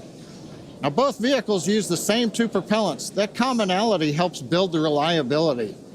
And the fuel today is liquid methane, and that's at a temperature of just over 100 kelvins. That's about minus 272 degrees below zero on the Fahrenheit scale. Keep an eye on that Now, liquid wind. methane is a different fuel from Falcon 9. That booster uses RP1 kerosene. However, our oxidizer is liquid oxygen, and that's the same as Falcon 9. Because there is no oxygen in space to support combustion, we have to bring our own. Now, leading up to where we are right now, we had a go-no-go poll. That was conducted just after T-minus 2 hours. And once the team gave their goes, we started loading propellants onto the booster at T-minus 1 hour and 39 minutes. At T-minus 1 hour and 22 minutes, we began propellant loading of the ship. The second stage you can see on your screen right there. Now, propellant loading of the Starship's second stage main tanks completed at about the T-minus 27-minute mark, at which time we then began loading the two header tanks in the nose of the second stage. Now, at T-minus 3 minutes, when the first stage super heavy propellant loading completes, that means we'll have all the propellant on the rocket, and the vehicle will be fully loaded with over 10 million pounds of propellant. Now, right now, at T-minus 19 minutes and counting from liftoff, the weather and winds are looking good. We have been watching the ground level winds. They're at 18 miles an hour. As the morning continues, they will increase, but that is below our limits right now. We're also looking at upper altitude winds. We're waiting for one more balloon, but we believe that we're going to be go. On the launch vehicle itself, the teams, the good news, they're not working any issues right now. But if for some reason we do not make our test flight today, if we have to hold, we have a backup launch window.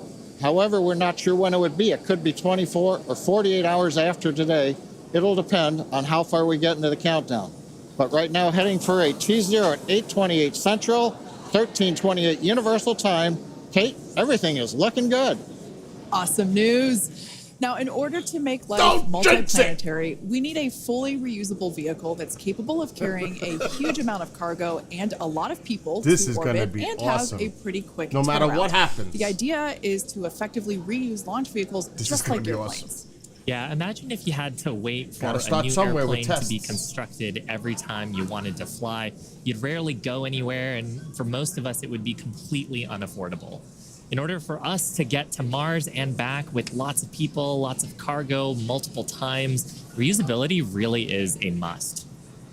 In advance of our first missions to Mars, Starship will execute a number of missions with both cargo and people, starting with Earth orbit and eventually expanding to the Moon and beyond. Now, in the near term and a bit closer to home, Starship will also be critical to other programs.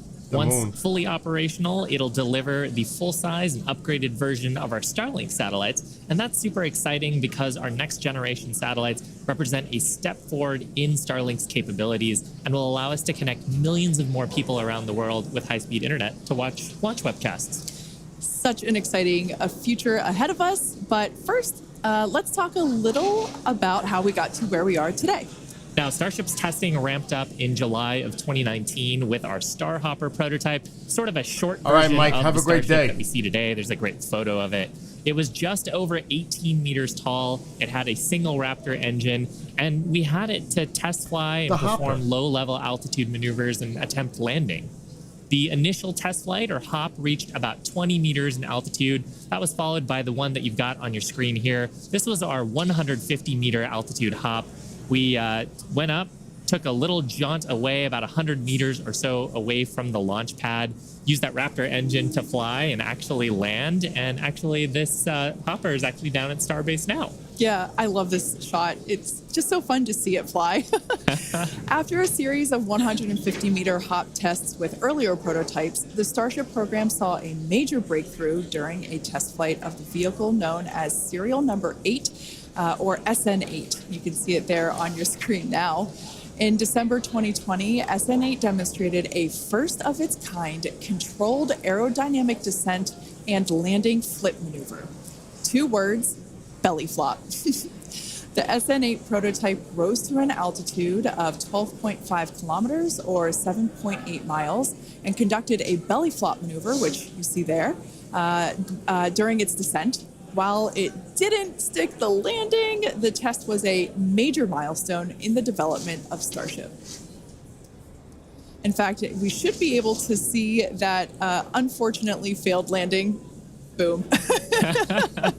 It was fun to watch, though. Rapid unscheduled disassembly, but learned a lot of data. Now, the testing continued on to prototype serial number 9. It took a 10-kilometer flight. That's about 6.2 miles up. In February of 2021, we had a nominal ascent. We executed the engine cutoffs once we got to the top of the altitude window. We did that belly flop maneuver, which is so much more fun to say than controlled descent, aerodynamic maneuver. That was all stable, but unfortunately, we had a dramatic end on this flight as well. We had a failure on one of the engines that resulted in another pretty large fireball. But what was really cool about both of those flights was how much we learned just between serial numbers 8 and 9 and how quickly we were able to achieve our primary objectives in those 2 flights. In addition to that, we got so much data that demonstrated control of the vehicle in that subsonic regime. Ultimately, we performed 9 Starship high-altitude test flights in total. And then, as you see on your screen there, in May of 2021, SN15 launched from Starbase, reached an altitude of about 10 kilometers, performed a number of maneuvers, and safely returned to the launch site. This was the first Starship prototype to fly, control its descent, safely land, and be recovered in one piece. And people were cheering like crazy I was after one of that them. test flight. Now, having achieved those successes in our suborbital campaign, one of the next big challenges is for the upper stage when it comes to reusability and surviving the hypersonic, really high heating phase of entry.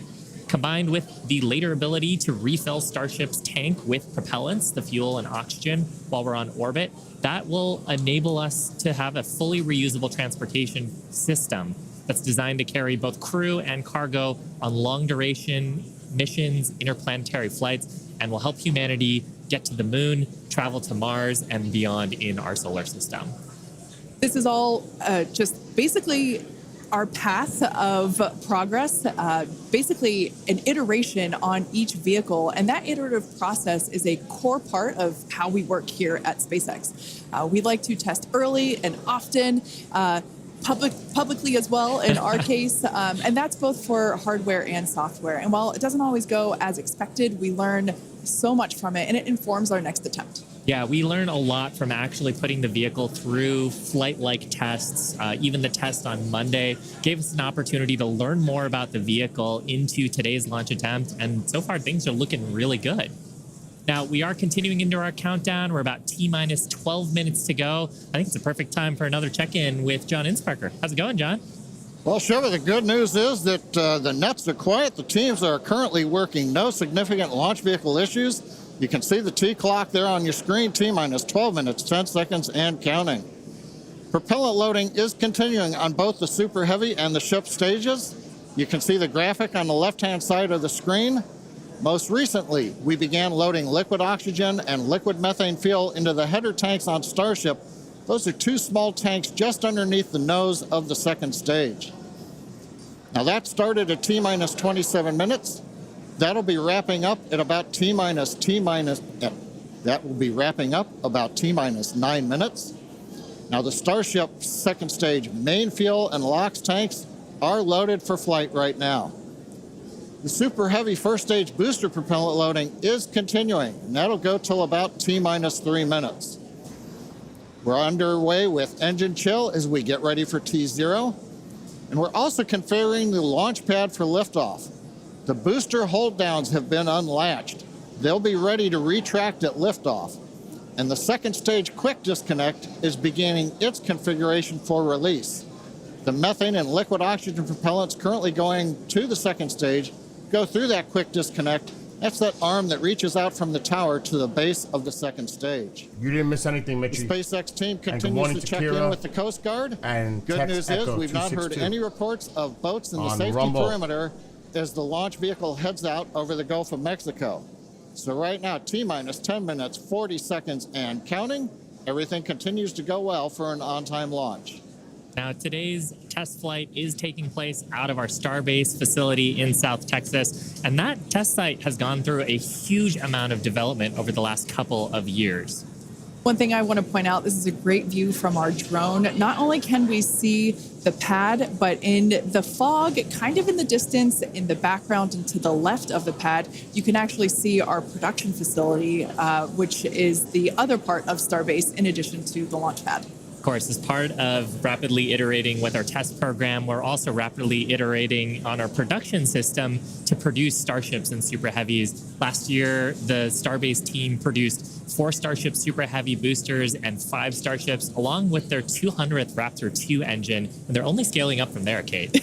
Yeah, it's incredible to think that for 2023, production has 5 boosters and 8 Starships going. So it's incredible. And it's important to have that system fill in basically the manufacturing line so that we have product ready to go as soon as we're done with this test.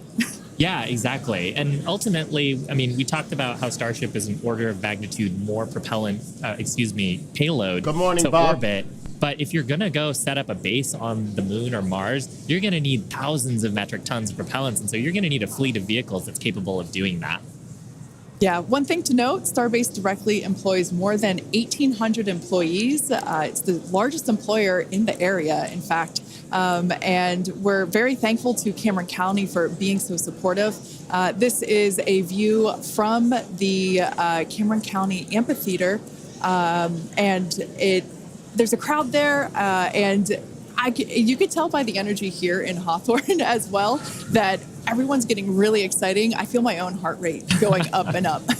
I know. It must be really, really exciting to go see this. And I mean, just the sheer amount of power on Starship, you're going to feel it down there when this thing lifts off from the pad. We've actually got a great shot here of the natural surroundings around the pad. Oddly enough, most of the pads end up being around sort of wild locations like this. But coming up on T-minus 8 minutes, I think it's another good time for check-in with John. Thank you, Shiva. T-minus just over 8 minutes to the first test flight of Starship. Currently, we are pressurizing second stage. We are also closing out liquid oxygen and fuel header loads on the second stage. We're also getting ready for propellant load tank pressurization on the first stage. In fact, we are just now closing out header tank load on the second stage.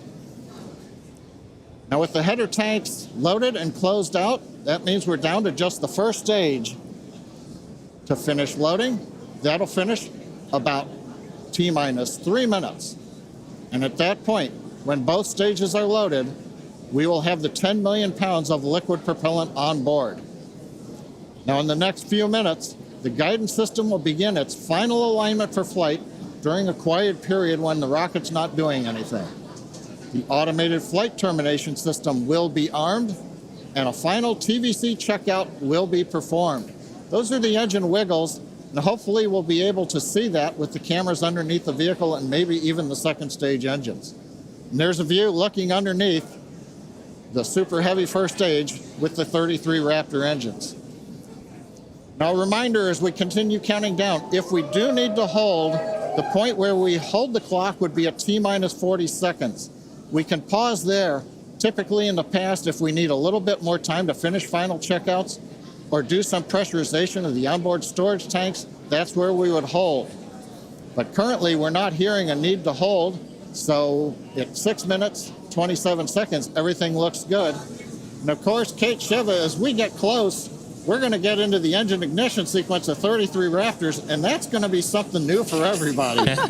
I cannot wait for that moment. So for those of you that are familiar with how we launch Falcon 9 rockets, you probably know that we light all 9 of those first stage Merlin 1D engines all at once. It's pretty different than what we do, or what we're attempting to do today. We're actually going to be igniting those 33 engines in banks or clusters, and that sequence starts at T-minus 6 seconds. Yeah, and the ignition sequence is a little bit different, both in terms of the timing and also the ignition method. So on Falcon 9, we use a chemical called T-Tab. It's a pyrophoric material, so that means when you mix the two together, it produces a flame that kicks off that green characteristic spark on Falcon 9 missions. But actually on Starship, we use electrical ignition systems. Many of those are integrated on the ground system here. And the electrical ignition, we start lighting the banks at T-minus 6 seconds, and then over the next 4 seconds, the 3 sets of banks will ignite and eventually bring the booster up to a thrust to weight greater than 1 and hopefully ascent. Super exciting. Like we said, pretty different from our Falcon 9 launches, and so this will be the first time that any of us have gotten to see this type of integrated test flight with both the Starship and the Super Heavy booster. Everyone cheering as we get into T-minus 5 minutes. We want to remind everyone that success today is anything. Yeah, it looks fun down there. I kind of want to go join them. For today, success is anything that we learn that helps improve the future builds of Starship. If we lift off and clear the pad, we're calling that a win. A great shot of the pad there. A great shot of the quick disconnect on the second stage. You can see the frost line on the booster where that methane is fully topped up. I think we're just coming up on the last few minutes here of propellant fill on the booster. Now that quick disconnect is going to separate away as we actually get into the ignition sequence, but it's providing electrical connections now and also providing the propellants that we're loading into the vehicle. Yeah. We're just now under 4 minutes until liftoff of the Starship flight test. We've been following along for what honestly seems like days and days now, but really it kind of comes down to years. It has been a long time to get to where we are today. Now, fast forwarding a little bit, we have the opportunity to hold, if necessary, at 40 seconds, and we are able to hold there for about 15 minutes or up to 15 minutes and still be able to lift off. Yeah, and that's a little bit different from Falcon for the propellant sequence on Falcon that we don't have the opportunity to hold. So that's a cool new capability on Starship. Yep. Right now, T-minus 3 minutes, 10 seconds and counting. We got some great views from the drone. It's nice that the fog is slowly lifting. We get some of the blue skies, hopefully good views. What we're waiting for right now is closeout of propellant loading on the first stage. That should be wrapping up here shortly. In fact, it looks like fuel fill and drain valves are coming closed. That means first stage is fully loaded, second stage fully loaded, and that 10 million pounds of propellant on board the Starship launch vehicle. I want to take a quick moment to say that the crowd energy here is electric. I feel like it's Falcon Heavy test demo all over again. And hopefully you'll hear us as we get into the plus count. But right now, next activity is coming up. The flight termination system arms at T-minus 2 minutes. Thrust vector control checkouts at T-minus 2 minutes. And then after that, major activity will be the T-minus 40-second gate. There's a view looking up at the 33 Raptor engines. There are 20 engines in a circle on the outside, and as Shiva said earlier, 13 engines on the center. Those are the ones that gimbal and steer the vehicle.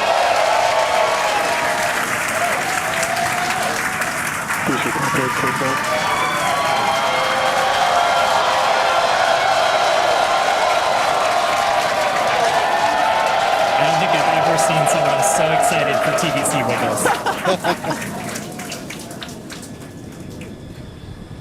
Love this view. These are the 33 Raptor engines at the base of the Super Heavy booster. I think we can see those wiggles now. We're currently inside 90 seconds. Next major activity, T-minus 40 seconds. That is a gate, a decision point. We're waiting. Possibility the propulsion team may need a few minutes. Flight termination system is armed for flight. We're getting ready for T-minus 1 minute and counting. No, T-minus 1 minute and counting.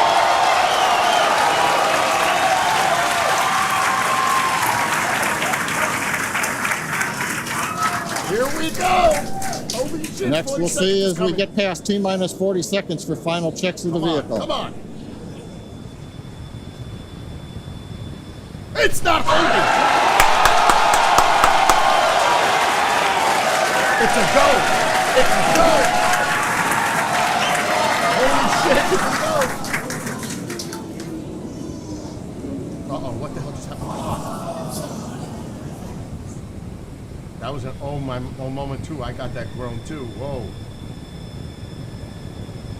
What the hell was that? Okay, you can see the clock has recycled. Oh shit. Flight director has called a hold. We are recycling.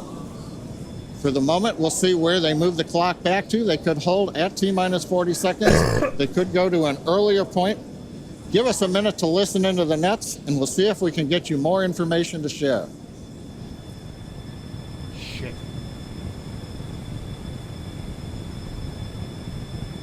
What happened?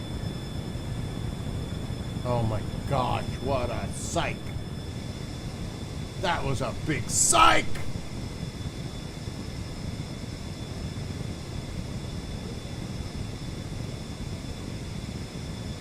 Now they have 1 hour window. I think it's till 10:30 Eastern.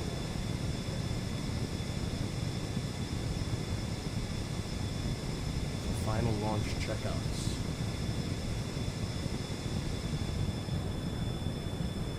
They want to make absolute certainty.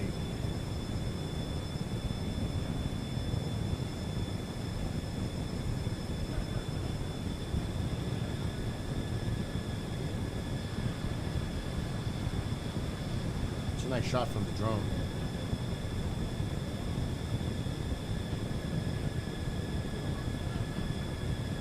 Everybody's like waiting for any kind of update, including me.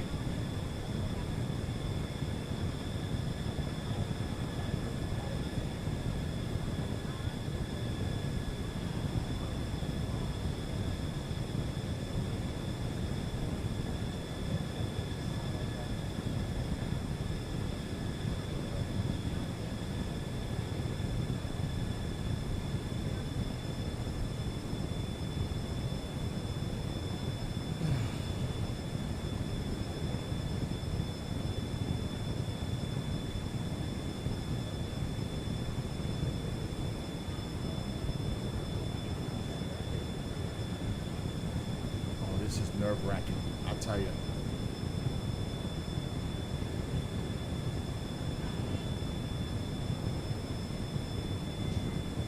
And it's John Innsbrucker again here at the Hawthorne webcast desk. We're holding a T-minus 40 seconds. What we've heard so far is we have a couple of issues we're working. One is the booster tank pressurization. Final pressurization was just a little bit long. That's not unusual. We've held at T-minus 40 seconds before to pressurize. That appears to have been resolved. At the same time on the second stage, they're working some final purging. We should know very shortly if that is cleared and if we'll continue the countdown. That's a good sign. Everyone, especially that person, is excited to keep going. Like John said, we should know shortly if we are able to continue. But as we mentioned before, we are able to hold up to 15 minutes and still be able to lift off today. Yeah, on Falcon 9, it's a little bit different. Once we start propellant loading, we pretty much have to go at the targeted time. Otherwise, the propellants can warm up and we may not have the performance for that particular mission profile. It's a little bit different on And Starship. folks, if I can interrupt, Yeah. it looks like they're clearing all the flags, and we're going to release at T-minus 40 seconds. Yes! That is amazing news. Amazing. Team working quickly through their issues on first and second stages. Looks like we're I'm go. sure all of the rehearsals and simulations that they've been doing have prepared them to evaluate this data quickly I'm to sitting try to here get us in nervous. for today's launch attempt. For those of you just joining, we have a brief like hold literally nervous. at the T-minus 40-second Remember, mark. The team is resolving hoping one this is issue next with the bleed purge on the Stage 2 Raptors. Like John just said, the teams are quickly working that, and it looks like the flags are being cleared as we speak. So we should be able to resume the launch countdown any moment now. And it's worth noting on Starship that once we resume the countdown, it restarts from the 40-second period, and then we keep Exactly. going unless another condition pops up. So stick around because Starship could be going here real soon. Don't walk away, that's for sure. Amazing views here coming to us from Starbase, Texas. Cheering to close the start again. Here we go! Here we go! Oh my God! No matter what happens, this is the story. No matter what happens.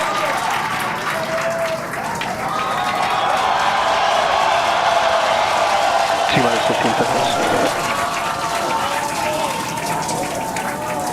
10, 9, 8, 7, 6, 5, 3,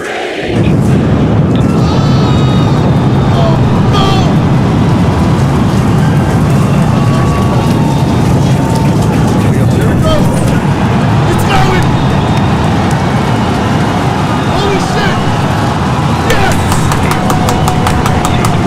Yes! 0 post-launch flight operations. Holy shit! Holy shit! It made it off!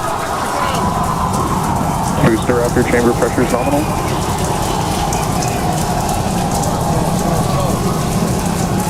Two plus 43 seconds into the test flight of the inaugural Starship vehicle. Tower cleared, we're into pitch over. Propulsion reports first stage engines nominal. What a sight from the ground cameras at Starbase. We're flying at twice the thrust of the Saturn V heading to space. Yes! Acquisition of signal, Corpus Christi. We're throttled down and throttled back up. Now it's gotta make Max 2. Going through the period of maximum aerodynamic pressure.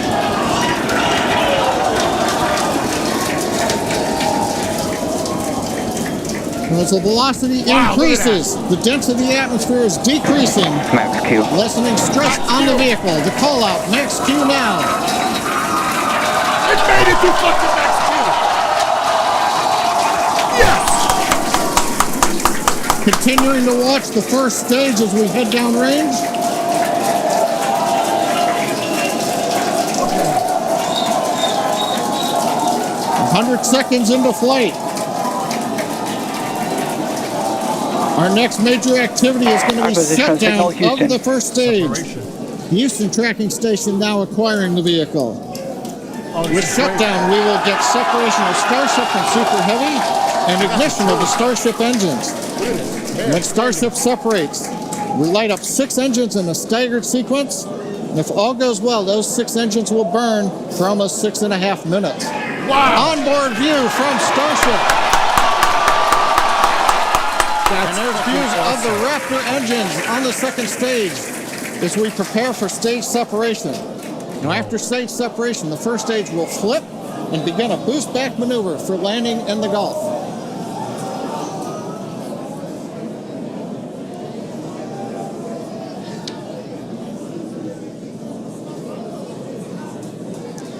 Come on, separation. Continuing to fly. 2 minutes 40 seconds. Let's get ready for main engine cutoff. Booster engine cut off. Beginning to flip for stage separation. Come on, come on, come on.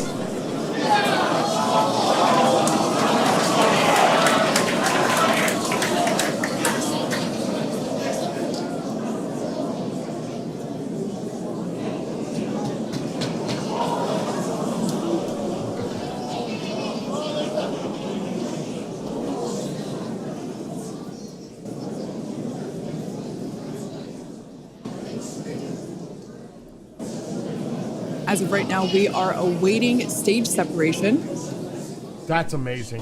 where Starship should This separate is historic. from the We're Super watching Heavy history booster. right here.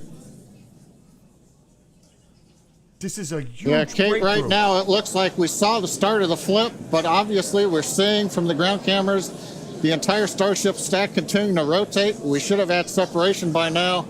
Obviously, this is does not appear to be a nominal situation. Uh-oh. Yeah, it does appear to be spinning, but I do want to remind everyone that everything after clearing the tower was icing on the cake. There it goes. Let's do up. There, It's okay. and there, as you saw, as we promised, an exciting end to the Starship inaugural integrated test flight. It's still a high success. They got it off the ground. Everyone here absolutely pumped to clear the pad and make it this far into the test flight, the first integrated flight of the booster and the Starship vehicle. Live view there of our control center at Starbase, which we refer to as Star Command. Look at As we Elon. said before, obviously we wanted to make it all the way Elon's all right through, with but to get this far, honestly, is amazing. Well, if you're just joining us, Starship just experienced what we call a rapid unscheduled disassembly, or a RUD, during ascent. But now this was a development test. This is the first test flight of Starship, and the goal was to gather the data, and as we said, clear the pad and get ready to go again. So you never know exactly what's going to happen, but as we promised, excitement is guaranteed. And Starship gave us a rather spectacular end to what was truly an incredible test thus far. Now, as we mentioned at the start of today's program, any and all the data that we collected during the test is going to help us with further development of Starship, and it's going to improve the vehicle's reliability as SpaceX seeks to make life multiplanetary. Okay, now that was a lot more than they expected, believe it or not. They were worried about this thing even getting off the pad. So there's going to be many of these tests. This is the first of many. So it was very impressive that it made it into the upper stages, almost into orbit. And now, obviously, they need to focus on the separation and the next phase, getting it into orbit. So this is great. It got off the pad, which is important because that thing is monstrous. To get that up and going, period, is an accomplishment, an achievement. Now they'll work on the other areas. So this is great. I didn't expect it to get that high, to be honest. And it made it past Max Q. That's number 2 success. So that was good. So it's going to be, like I said, many more tests. But it got off the pad and it made it past Max Q, which is 2 big ones. Now they need to work on getting it into orbit. So that's good. That's actually pretty much what I expected. And I think Elon is definitely happy with the results. I don't think many people thought that this was going to go into orbit and come back down. So the expectations were brought down. The bar was brought down because so many things could go wrong here. It's not as expensive as you think, Bob. It's not as expensive as you think in comparison to other projects. I think this one, and of course, money's money. I think this one was like 60 million. I'm not sure. I have to look at the numbers. But in comparison, let's look at the price of a F-35. And this is big for space exploration. This is very important. So, like I said, this was highly successful. Now we got to see when they're going to project the next Starship test. When that's going to happen. I would think sometime in May. The pad is intact. That's the key. The pad is intact. So that's good. That it didn't suffer any damage, because Elon was like, it could be a very bad day if it explodes on the pad, because it would have melted and destroyed the pad. He says as long as it clears the pad, it's a success. Not only did it clear the pad, it made it past max Q. It was during separation. Separation didn't go off, which is good. That's the latter stages. So they got past 2 milestones, getting this monstrous, most powerful rocket ever built, ever, off the ground. Also the tallest ever built at almost 400 feet. And getting past max Q, the maximum pressure. And it passed that. So it withstood the pressure on the craft, on the vehicle. It was separation during the flip maneuver. And you could see that's where it was going wrong. It just kept flipping. It didn't separate. So that's what they'll work on now. But still, that is really awesome. Anyway, that's it. Hopefully we'll get news on the next launch date for the tests, because there's going to be many of these. This is the first of many. Because this is vital to the entire space program. Yes, including Artemis. Because if there's going to be a colony on the moon, potentially, this is going to be the supply vehicle. Transport vehicle. So this is important. This is an important part of that. So Starship is vital. It's an important cog in the wheel of space exploration. So anyway, with that, everybody have a great day. It was still exciting to watch. And at least it did launch on 420. So it lit up for 420. It lit up. Anyway, everybody, have a great day. Be well, be blessed, be safe, and see everybody soon. Till then, go Starship.